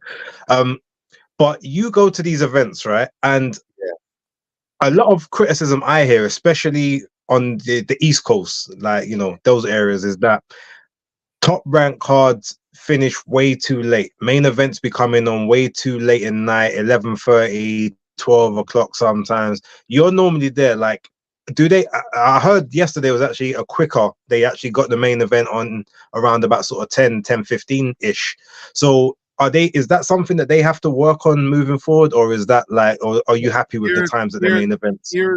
Here's the unfortunate truth that a lot of boxing fans, especially hardcore fans, don't want to always hear. But boxing, especially on ESPN, is filler material. It's not the main course, right? So it's stuff that they're going to put on after college football or college basketball or professional sports, before they go their nighttime like news shows, which they run until the morning hours, and then they do the sports talk stuff in the morning. So boxing's never going to take priority. It's always going to start later on Saturdays because they're going to put it after whatever main prime time sporting event that it is that they're televising. Does Top Rank do a worse job about it than the other promoters? Absolutely not. I'll give you an example. I left the arena yesterday and was on a train back to New York City that left New Jersey at about 12:45 a.m., right? The week before, the Bam Rodriguez Gallo Estrada fight, the main event, started at 1 a.m. So 15 minutes after I had boarded my train back to New York City, that main event was just starting. So, I mean, and I don't understand what the issue with DAZN is, because DAZN, at least in the United States, isn't competing with on their own platform with the NBA, college basketball, college football. I mean, you'd think they could just start the fights in the afternoon if they wanted to. In fact, you know what time I loved when they did a DAZN card here in the United States? It was when Conor Benn was fighting Pete Dobson in Vegas, and like the main event started here at 11 a.m. yeah, the main event started here at, like, I don't know, like 5 in the afternoon or whatever. Like, you can still, you know, if you're married, you have a family, whatever, go out for dinner, you know, hang out at home, do whatever it is you want to do. None of that's possible when a fight card is starting, a fight main event is starting at 1 a.m. So would I like it to be earlier? Absolutely, I would. But I also understand the kind of television landscape here in the United States, with all of these sporting events taking place during the day and then into primetime hours, and boxing having to come after that. I remember fight cards that have been delayed because of women's college softball, which during the playoff time, tournament time in the United States, does good ratings on ESPN. So boxing gets delayed for that. If you're delaying it for college women's softball, you're going to be delaying it for basketball and baseball events about American football, gridiron football, I should call it. Okay. It is what it is. But yes, they do start late. I was going to say thank you for that. Do you think, lastly, before we get onto the last sort of topics to sort of touch on for tonight, do you think that they should, because obviously, look, America, very big place, and, you know, East Coast, West Coast, there's the 3-hour difference between those two time zones, especially. Yeah. Do you feel like they should try and do more in terms of you know, making things, you know, so I guess sync up between those? Because if you think about it, if they wanted to do like a West Coast event in the evening, the same as they would on the East Coast, they wouldn't be able to, because on the East Coast it would be like 1, 2 in the morning, right? But there Yeah. is like their perfect time for their time zone. Do you think they should maybe link that up a bit better? Yeah, the problem, I think the Zone can do whatever they want because they're their own platform. The problem with ESPN being on old school cable television, the equivalent of your Sky box out there in England, is that they have these big multi-billion-dollar contracts with, you know, NCAA, NFL, NBA, and those are always going to take priority over boxing. They're not going to show a boxing match in the afternoon or in the evening when they could be showing an NBA game that does way better ratings for them. So there's no excuse when it's an ESPN Plus card, right? Because you can put that on whenever you want. As a boxing fan, I would love it all to be afternoon, evening. That would be my preference, which is like why I love the UK and the Saudi card so much, because you know, I'm a teacher. I get to bed early. I'm up at like 5:30. You guys know it in the group chats, the times I'm responding to these messages. You know, it's early in the morning. That's when I get up. So when the weekend comes, my body clock is already telling me at 11, yo, it's time to lights out. Like, you got to go to bed. And instead, I'm like forcing myself to stay awake to watch some of these fights. It's insane. Okay. Yeah. All right. Thank you for that. Right. Last couple topics. I guess the first one, because it's the most recent, Jack Catterall and Regis Prograis announcement was made for the 24th of August. And I want to say it that way because we are in the UK. I know for some reason they've adopted saying the month first and then the date, which never doesn't make sense to me. It's not August 24th, it's 24th of August over here. I spoke to Frank Smith about that, and he commented. I still haven't asked Eddie why he's adopted that all of a sudden, but I will do. Now, yeah. So with that being said, quick thoughts around the panel. Whoever wants to go, actually, October, you can go first because you was there at the press conference. What's your thoughts on the fight? Do you like it? And ultimately, yeah, what do you kind of want to take from it? Brilliant press conference. It was good. It was kind of last minute. Nice to see Regis meet Regis Prograis, you know, former 2-time world champion, lovely gentleman. I just was trying to get around his mindset when he said he's kind of like, when he wins the world championships, he's kind of like, meh, I've done it. And he has this sort of like flippant attitude towards being a world champion.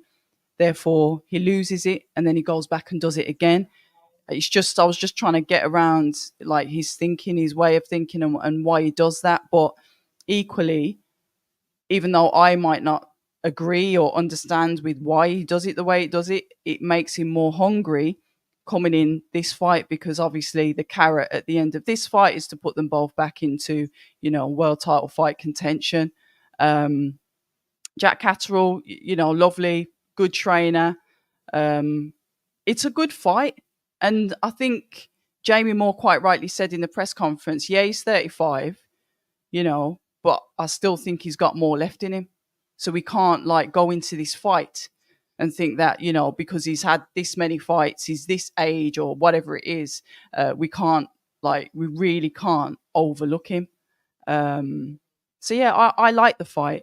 We've got Terry Harper on there as well, fighting Rhiannon Dixon, which, you know, not being brutal about it, but it could be a finale for Terry Harper if she doesn't win it.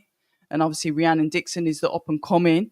I'm aware that obviously Terry's gone back down a weight again. I get so confused with the way the ladies fluctuate the weight. I'd give up guessing what weight they're fighting at the moment. But yeah, I'm just waiting to hear. I think is it William Corolla? Anthony Corolla's brother, he's been signed to Matchroom, so he's on it. I'm hearing rumors that Gomez Jr. might be on it.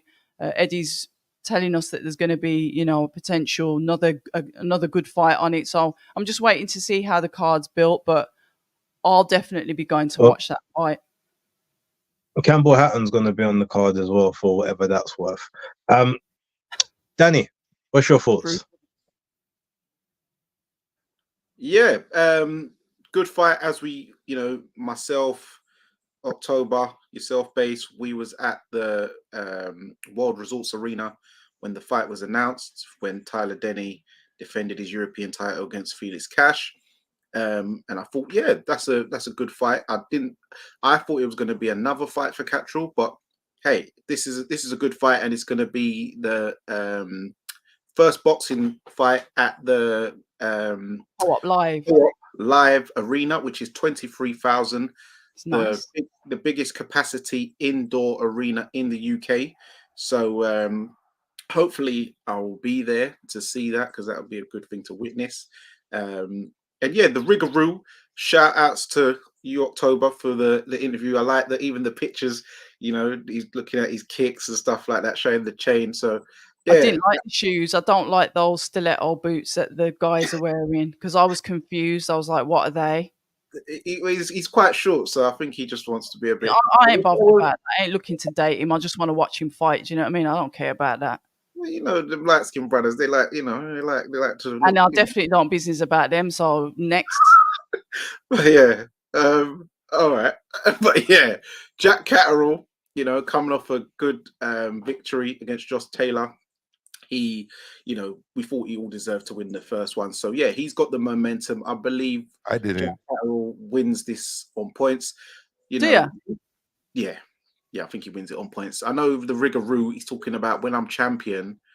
I just think, man, I think that sounds a bit like an excuse why you don't get dominated by Devin like that because you just thought. He said he overlooked him. I think he sort of like alluded to, when do you remember that Rick James, like the True Life Stories with Rick James, and he says, I didn't like stamp my heels in his chair. Why would I do that for? And then in the same breath, he went, yeah, I stamped my heels in his chair and blah, blah, blah. Do you remember that? You don't remember the Rick James? Oh, never mind. No, I don't remember. True Life Stories with Charlie Murphy. Charlie Murphy. Oh, yeah. Yes. Liberty. Yes. Yeah. Yeah, I remember that now. I remember it now. But but he got Bruck up. But hopefully this has ignited something, as you said, the dangling carrot. He's thinking a winner of this, there could be a Saudi bag at the end of it with a title shot. The Saudi bag, is that what it is now? Are we all auditioning for the Saudi bag? Well, I think a lot of American puppets in a show auditioning for Saudi bags. Is that what it is now? Yeah, but you see what I'm saying, Saudi bag, I don't necessarily mean fighting in Riyadh, because these bags are going around in America now and the UK, because now they're hosting in various locations now. Do you know what I'm saying? So it don't necessarily have to mean fighting in the Middle East, because we've got the subject we might talk about just after this. We're talking. Some people are hoping that football's coming home with England, but boxing's finally coming home. We're on September the 21st, so people can stop crying. Yeah. We do like to cry at boxing, don't we, as Brits? I think we're the most miserable fans. We love it, but then we just whinge. Yeah. No, I think Americans are the most miserable fans, personally. Really? Yeah. They're the worst losers. Oh my God, it's terrible. Sorry, Maestro, but yeah. I mean, it also depends what sports. He's not American. At the end of the day. In fact, Maestro Maestro's a fraud. No, Maestro. No, I'm American in terms of the all-encompassing view of the word America. When Christopher Columbus sailed to these shores, he never landed in what became the United States when he, quote unquote, discovered America. He landed in the Caribbean. So America is North America plus Central America plus South America. But much like the confusion over AJ's counting his title belts, there's confusion over this. So apparently there's America, you just have to go in there with Russia, don't you? There's no the Americas. Just wait until we get to, we're talking about progress at the moment. One America. North plus Central plus South. That's it. It's not the United States of America is America. They're one part of America, but they like to claim all of it. So, you go down my mom's line through my grandmother. Like we've been in America for as long as America has. Maestro, I've got 22% of my battery left. Please, let's not do this. Let's go. Yeah. Thank Anyways, you. what were we talking about? Yeah. So Yeah, it's your turn to go. It's your turn to go. Catrol and Prograde. What's your thoughts? Catrol and Prograde, good fight, makes business sense. They got to honor the contract with Regis. This is the best way to get Regis paid, to get Catterall paid, because the champions aren't going to fight either one of these two guys right now. So, because Liam Pyro just came off of a win, Teofimo just came off a win.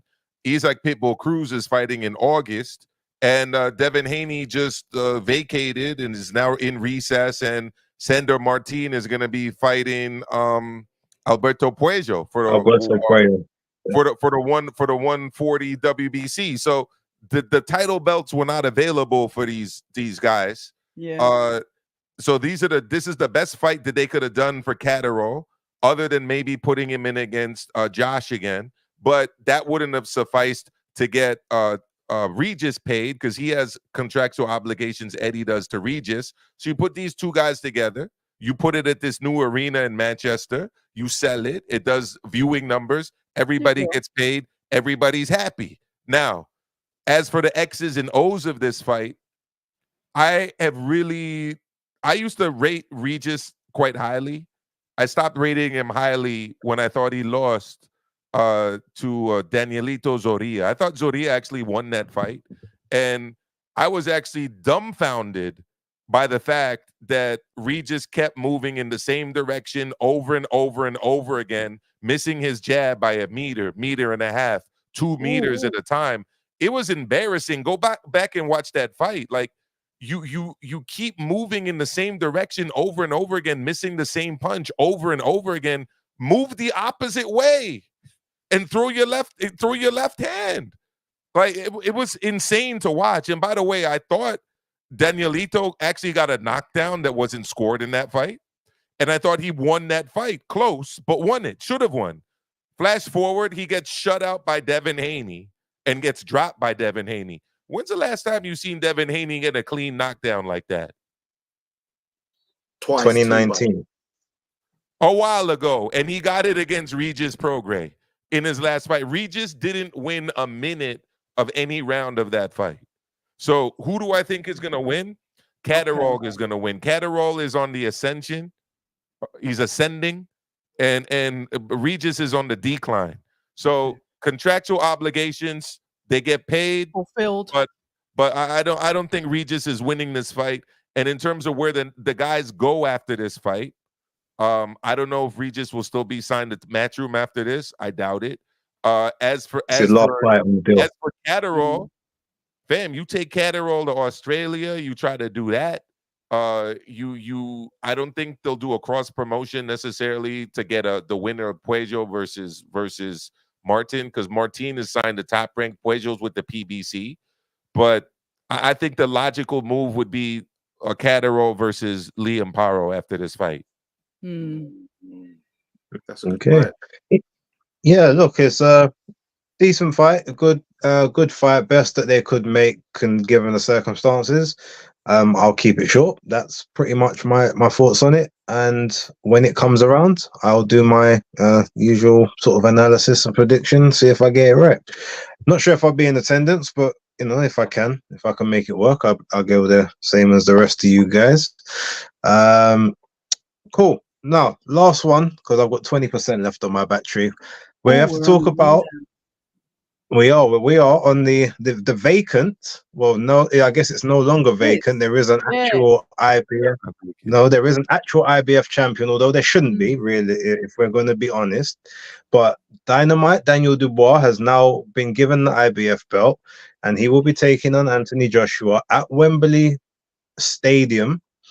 The big house, for that IBF title.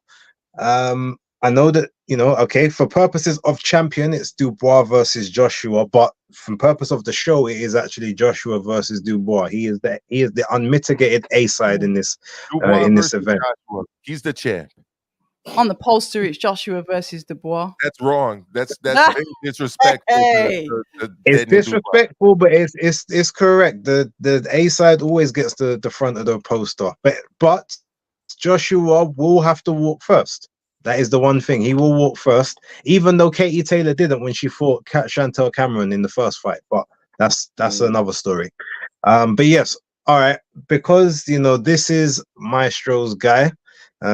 Dangerous, Dynamite, Deptford, Daniel Dubois. You go for it. What's your thoughts on the fight and the card as a whole? Well, the card as a whole, I like the card. I like the Buatsi versus Willie Hutchinson fight. I think that's intriguing. I love the fact that Hamza Shiraz is back out. He's the ambassador for Riyadh season. He's going to be representing His Excellency, His Honorable Turki Al Sheikh, the man that's making big moves in boxing. As it relates to the main event, look, it's a very intriguing matchup because we have one guy that's going up and we have another guy that's been going down for quite a while now. And, I got to give AJ his due respect. After all, he is an 8-time heavyweight champion of the world. We get that, right? But we also have to give Daniel Dynamite Dubois his respect because he is the uncrowned, unified heavyweight champion of the world. He was robbed last year in Poland. That was we are still doing this. That was a legal shot. Maestro, you're doing this on every live. But I digress. We don't need to get into all of every that. live. You see, Base is like that. What we will He's do, not doing it again. What we will do is we will say that he's the people's champ. Moving forward, I'll just call him the people's champ. He represents the people. Okay. So here's the thing. AJ has lost twice in a row to Alexander Usyk, right? AJ wasn't able to put Usyk down like Dubois did, but we'll leave that to the side for now. The fact is, you got to give credit to Eddie Hearn for rebuilding AJ through a series of wonderful matchmaking opportunities. The first one, Jermaine Franklin, 12 tough rounds against Jermaine Franklin. The second one after that, last minute replacement, or not last minute, but I think it was like 5-6 days replacement in the Nordic Nightmare, who was Robert Helenius, boop, knocked out in one round by Wilder, bloodied up AJ's nose before getting knocked out on late notice. We get it. Following with that, exactly. Then after that, we have the Ottawa Lean fight. Okay, Ottawa Lean, who's been pretty inactive at the high level, was chasing around Dillian White, wasn't able to get that fight, sitting on the shelf forever, and then got the opportunity to face AJ and got sparked out. Following that was a performance against the 0-1 in boxing MMA world champion in Francis Ngannou. Point being, it's been a while since AJ's faced a top tier elite heavyweight.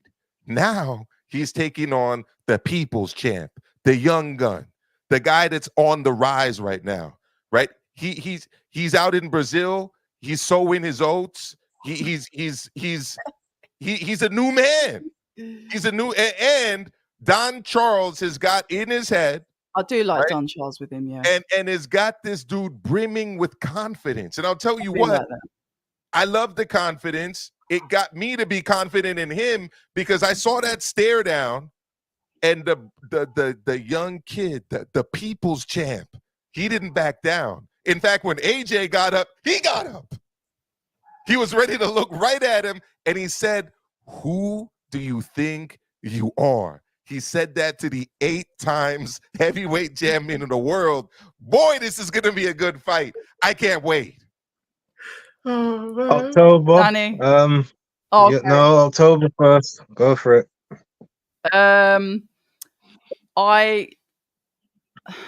I've spoken to different people, and a couple of people said it's a total mismatch. I won't tell you who. They've said it's a mismatch, and they reckon that Daniel Dubois will probably go down after round three and later. They believe that. And I'll give you their reason, and then I'll give you what I think. They were just saying that Anthony Joshua is the sharper, faster combination puncher, and the punches if Dubois doesn't tighten up his defense with the twos that Hrgovic was catching him with on the chin, the backhand, if Anthony Joshua lands them, it's going to be a different story because Anthony Joshua is a tougher puncher. I thought it would be a good fight. I think it's going to be a good fight. I believe that I don't think it's a mismatch. I do have Anthony Joshua down as the favourite because of his experience. I do have him down as a favourite, but I do think that Dubois is on this relentlessness mentality, albeit even though he was mouthing off at the stare-off, when AJ got up to like stick it on him, he went a little bit quiet, Maestro. He went a little bit quiet. He didn't answer back much after that. But I think it's a good fight. The only thing I'd like to see, and I mean this from the bottom of my depths of my soul, what is left of it, I just want to see Daniel Dubois get a stylist. That's all I want to see. And I think everything else will fall into place. I just want to see him get a stylist. I'd offer, in fact, I am offering my services to be Daniel Dubois' stylist so I can get him in some really nice outfits. Yeah. All black tracksuit. That's all he needs. If he turned up in black Air Force Ones, it'd be over. We don't need the suit looking like a church preacher. Like, just show up in the all black tracksuit. That's all we need.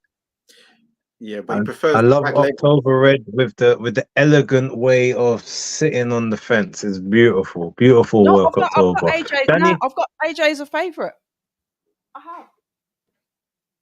Okay, Danny, what's your thoughts of the fight and the card as a whole? Yeah, the fight is a good fight. Shout out to Daniel, the Deptford Daddy, Dynamite Dubois. Daddy. Yeah. South. I wonder who he's daddying. Well, he's been daddying Jarrell Miller. Philip Hrgovic. Oh, sorry, I was talking about theme anyway. It doesn't matter. Right. Out in South America, he's been daddying. But yeah, as Maestro said, soy in his royal oats like Akeem, and his dad is obviously Big Jaffe Joffa. So yeah, shout outs. But yeah, this fight, someone said earlier they feel that AJ will be the faster puncher. I'm not too sure about that because Daniel is a fast puncher and a fast combination puncher at that, and he is about 8 years younger than AJ. So you reckon he'll have the speed? I think he over will. AJ. Yeah, for punches, yes. Even though AJ is a good combination puncher, but his combinations are slower now than they was back in the day. That just comes with age. At the end of the day, you're not going to be as fast. He's not going to be his combinations are not as fast as when he was lighting up Dillian White. Those combinations, it doesn't reel off like that. But he is a good combination puncher, AJ still. So Daniel still has to be wary of that. But Daniel, when he does let him go, I was at his last fight, and his combinations, when he lets them go, they are coming out rapid. And I've spoke to a lot of fighters in the industry who've been in with Daniel Dubois and AJ, either fight or sparring, and they've all said Daniel Dubois hits harder than AJ. Stop. No joke. Really? Yeah. And a few of them have even actually said that Dillian White hits harder than AJ. If you're talking about one punch power, they said with AJ, it's the combinations that get you, but it's like it takes two to stun you, and then he reels off, and then he kind of gets you over. Like I know with the Hellenius, he hit him with a one punch, but Hellenius always gets cleaned out by one punch. Remember, Gerald Washington cleaned him out with one punch. Wilder cleaned him out, so he's always getting cleaned out with one punch. So that doesn't really tell me too much. Count that, yeah. And Ngannou is an MMA guy. I've always said UFC chins ain't like boxing chins, so cleaning him out doesn't really say much. But yeah, they say Daniel Dubois hits harder than AJ. So he probably he has the power advantage, the speed advantage, youth, durability. I say, let's talk about durability because they've got some similarities in durability. Yes, because what it is, they both can take a punch, but it's a mental thing with them. Remember, with Daniel, when he goes over, well, when he normally gets stopped, shall I say, it's normally been on his own accord where he takes a knee. It's not like he got wobbled and stuff like that. He takes a knee and he just bails out.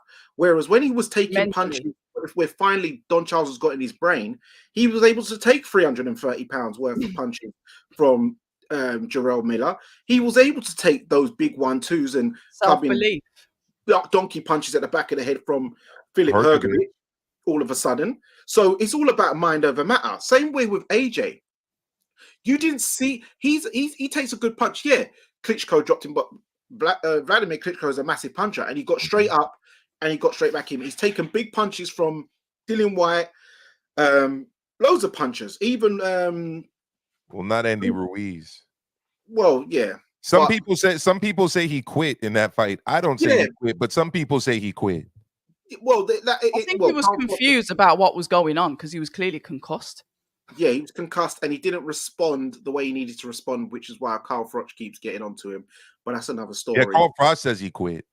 I don't say he quit, but some people say that. Everyone's entitled to their opinion. Yeah, I don't think he quit, but I just don't think he responded the right way. But it happens. He didn't know what was going on. Yeah, he didn't see that his dad was trying to like strangle Eddie on the live stream. Yeah, he probably didn't know where he was. Something was up that. I can't wait to read his memoirs when he retires. He was having like a Zab Judah moment where he threw the stool at Jay Nady. Like he was all over the place, legs moving all funny, doing the chicken dance. Well, he threatened to throw the stool at Daniel Dubois at the face-off. Yeah, we know that's not happening. That's not happening. He probably would have done though. Nah, that's all talk. Well, somebody told him to say that in his earpiece. I don't know who told him to say that to think it was cool. But where's his earpiece? Whoever's on the earpiece on the other end, like you need to start feeding your man better lines right now. Because at the end of the day, when you get broke up by Daniel Dubois in a verbal contest, no disrespect to Daniel Dubois, but he's mild-mannered, he's calm. You know, he probably doesn't have all of the life experience of AJ. You think he might be getting it now, though. Some quick comebacks, but late bloomer. You know, I am AJ. I am system malfunction. Oh wow! Why are you doing this to Joshua, man? You're brutal. What was that?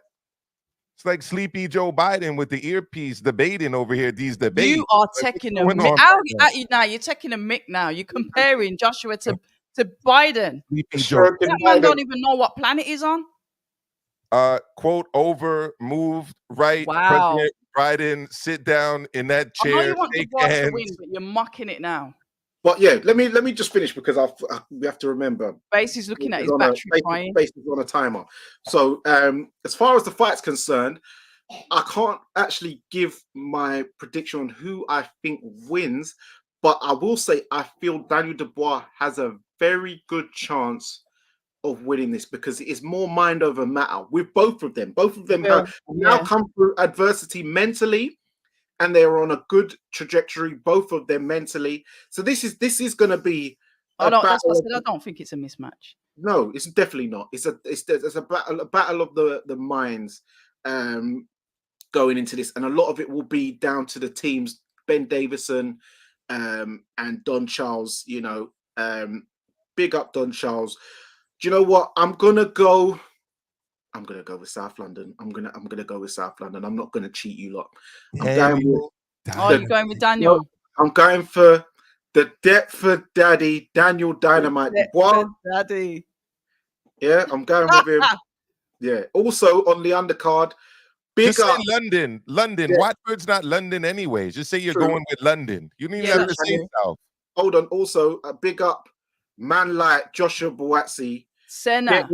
Getting the strangle game on. Buatche getting the strangle game on. Yeah, man. Big him ups. I hope he does the business. Great fight. We're going to be looking forward to against Willie Hutchinson.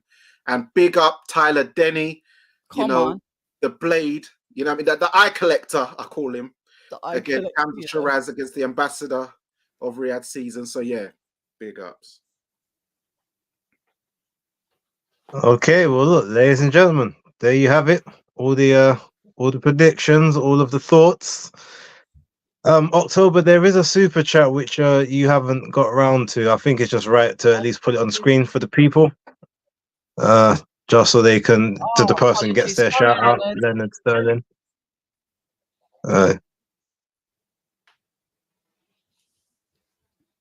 Maestro, would you like to just, do you want to respond to that, or?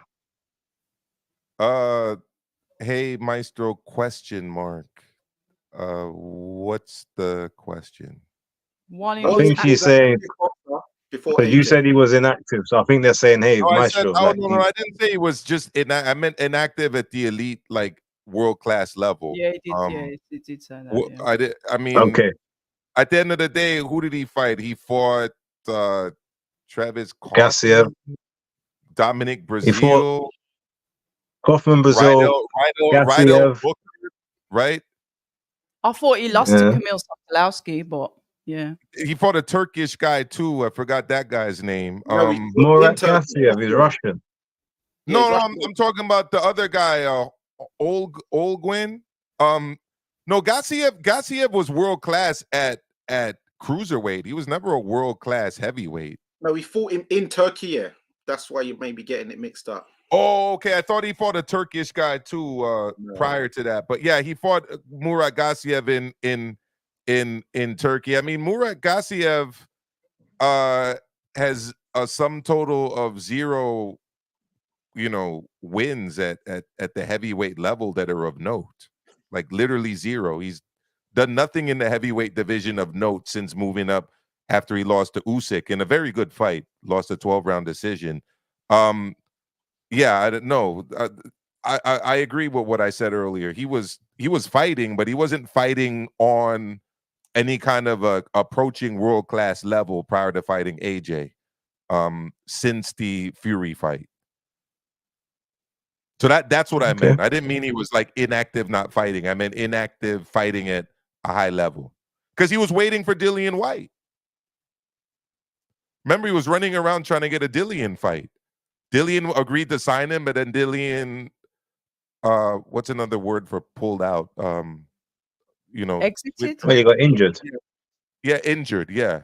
I'm trying to find positive language, because Shaniqua and Latoya and Levon and all these AJ fans, they keep pestering me on social media. I think a lot of them are from the Undefeated podcast, to be honest. A lot of the people that come at me. It's fine. I'm used to the great defeated. They're big fans of AJ. We get it. I understand. Anyhow, the point is that I don't think he was fighting at an elite level or anywhere approaching it. That's all. Okay, with that, I guess before we wrap up, let me ask you a question then. So in their last 4 fights, you had Kevin Lorraine for Daniel Dubois, then you had Alexander Usyk, then you had Jarrell Miller, and then you had Filip Hrgović. In Joshua, you had Jermaine Franklin, you had Robert Helenius, you had Otto Wallin, and then you had Francis Ngannou. Here's the question. How different in levels, apart from Usyk, who is the outlier, we can unequivocally say that is elite level competition that you're going up against. But with the others, how different are they in terms of level? I mean, Jarrell Miller wasn't, just for context, he wasn't actually ranked at the time when Daniel Dubois faced him. He had a very minor ranking in the WBA, I think as like number 11 or 12. He was ranked in the WBA. Yeah, he had a minor ranking in the WBA, but wasn't ranked anywhere else. Hrgović, who was number 1 in the IBF, but a lot of people feel like he lost to Zhang, and then he had a very uneventful fight with Dempsey McKean to people, and then decided to fight Mark Demori, who was, a joke of a fight. On the other hand, you had obviously Anthony Joshua, who fought an 0-1 MMA fighter, but a fighter that was legitimized because of the performance he put in against, quote unquote, the best heavyweight of this era, Tyson Fury. Otto Wallin, who had just beaten Murat Gassiev, who and everyone had said, oh, well, he's gonna be awful for AJ, tricky southpaw, blah blah blah. Robert Helenius, who had some decent level wins coming up to point, obviously lost to Deontay Wilder, lost to Gerard, etc. And then Jermaine Franklin, who some people like to think beat Dillian White and had a good chin, was serviceable. And he, is he much different to Kevin Lorena in terms of their talent levels or their levels at the time of the fight, in your opinion? Is that for me or for Danny? No, that's for you, because obviously you were speaking about Joshua's level of competition, and a lot of people have said that Daniel's fought the better level of competition, but I did Right. push Okay. back on that So, during the week. right. I got it. So, very fair questions, by the way, Base. Very fair. That's why Base, fair and balanced Base. I would say that the Lorena fight is comparable to all of AJ's fights since he lost to Usyk, and that the other fights, especially the Usyk fight, especially being in the stadium, especially since he did something that AJ couldn't do, which is drop Usyk, that definitely surpasses. That definitely showed a young man some respect. They'll make me pull up the video and photo evidence because I have it permanently stored on my Oh computer my here. days. So the fact is that yeah, look, regardless what we think about Big Baby, I don't think that that's lower than Hellenius, where Hellenius was at that point, or than Otto Aline, where Otto Aline was at that point. And I think that what gives Dubois the edge in the recent experience bracket or variable is the Usyk fight and the Hrgovic fight. Because Yeah. even if you do think that Hrgovic lost to Zhang, and I thought Hrgovic lost to Zhang too, it was still a competitive 12-round fight, and Hrgovic was ranked number 1 in the IBF, higher than anyone AJ fought in that spell. Was ranked by any sanctioning body. So you look at Usyk, he was the unified champion, now undisputed. That's tremendous experience. And you look at the Hrgovic fight, Hrgovic was number 1 in the IBF. So I think any fair assessment gives the edge towards Dubois if you look at the last 4 opponents. Yeah. Paper. Okay. Well, look, I'm quite happy to let things lie there. October, would you like to do the final shout outs and give people your platforms and all that good stuff, and so we can sort of get this stream uploaded and to the public? To the public, yes. Thank you. Like I said, thank you for everybody that's tuned in, everyone that's engaged in the chat. I know we were more kind of like conversating between ourselves rather than digging deep into the chat. But thank you. Like I said, engagement is key. Obviously, I'm October Red. I think it's October Red Media on YouTube. It's October Red Media on IG. It's October Red UK on X. And I've got TikTok as well. No, I haven't got Snapchat or OnlyFans. And stop sending me DMs asking me if I've got OnlyFans or can you whatever. Please stop. Just let a woman be in boxing and enjoy boxing. But now, I love yous all, really. Yeah, that's me, innit? Danny, let them know where to find you. You can find me. Thank you, everyone, for tuning in. Be sure to like, subscribe, share, hit the notification bell button for all the notifications. But you can find me at Fight Fan TV Live on YouTube, on Instagram, Fight Fan TV Live, on TikTok, Fight Fan TV Live, and on Twitter, you can find me at Danny Glover FFTV. Danny Glover, Foxtrot, Tango, Victor. Maestro, give them the socials.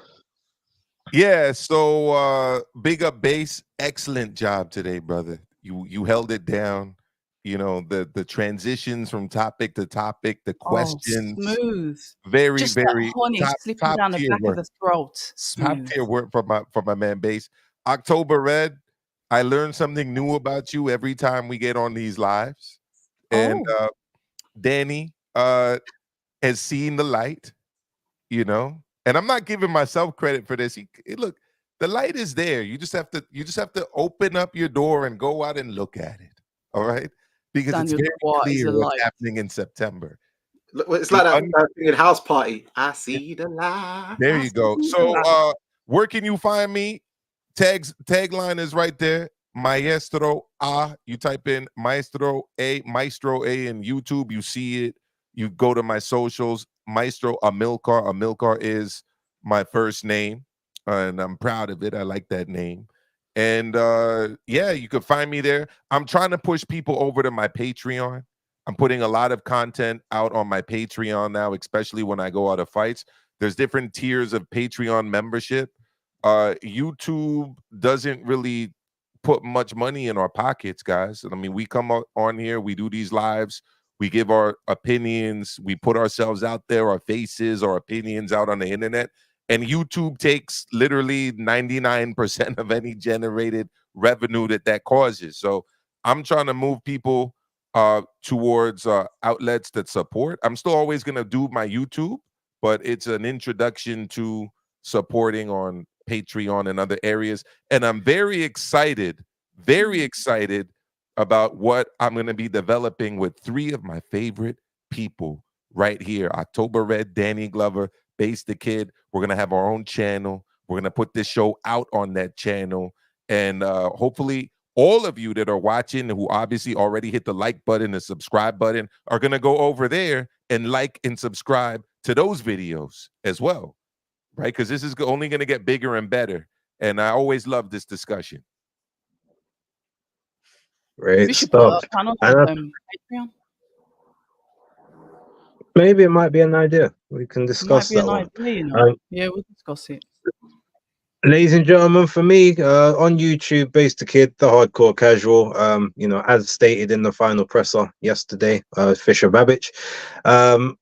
Twitter, you can find me at B_A_S_E, or just type in Basedakid because it does seem to show up first in the algorithm. I must be doing bits. Instagram, and Instagram is Basedakid. TikTok is basedakid.thc. Threads, Basedakid as well. But only certain selections of those actually do boxing content. So it's up to you which one you subscribe to. After this, I will be. I need to record and upload my weekend rap because I didn't get to do it beforehand. But shout out to everyone who has been in attendance. It's been a beautiful, nice, long 2+ hour stream. But yeah, very enjoyable. So salute to everyone. Make sure you come back on the next one. We'll give you details on when the new channel is up and where we decide to sort of put that and how to sort of find these link ups that we do, because it's needed for the culture. But until then, enjoy the rest of your evening and stay safe, and we'll catch you soon. People say I'm toxic, and honestly, I don't care.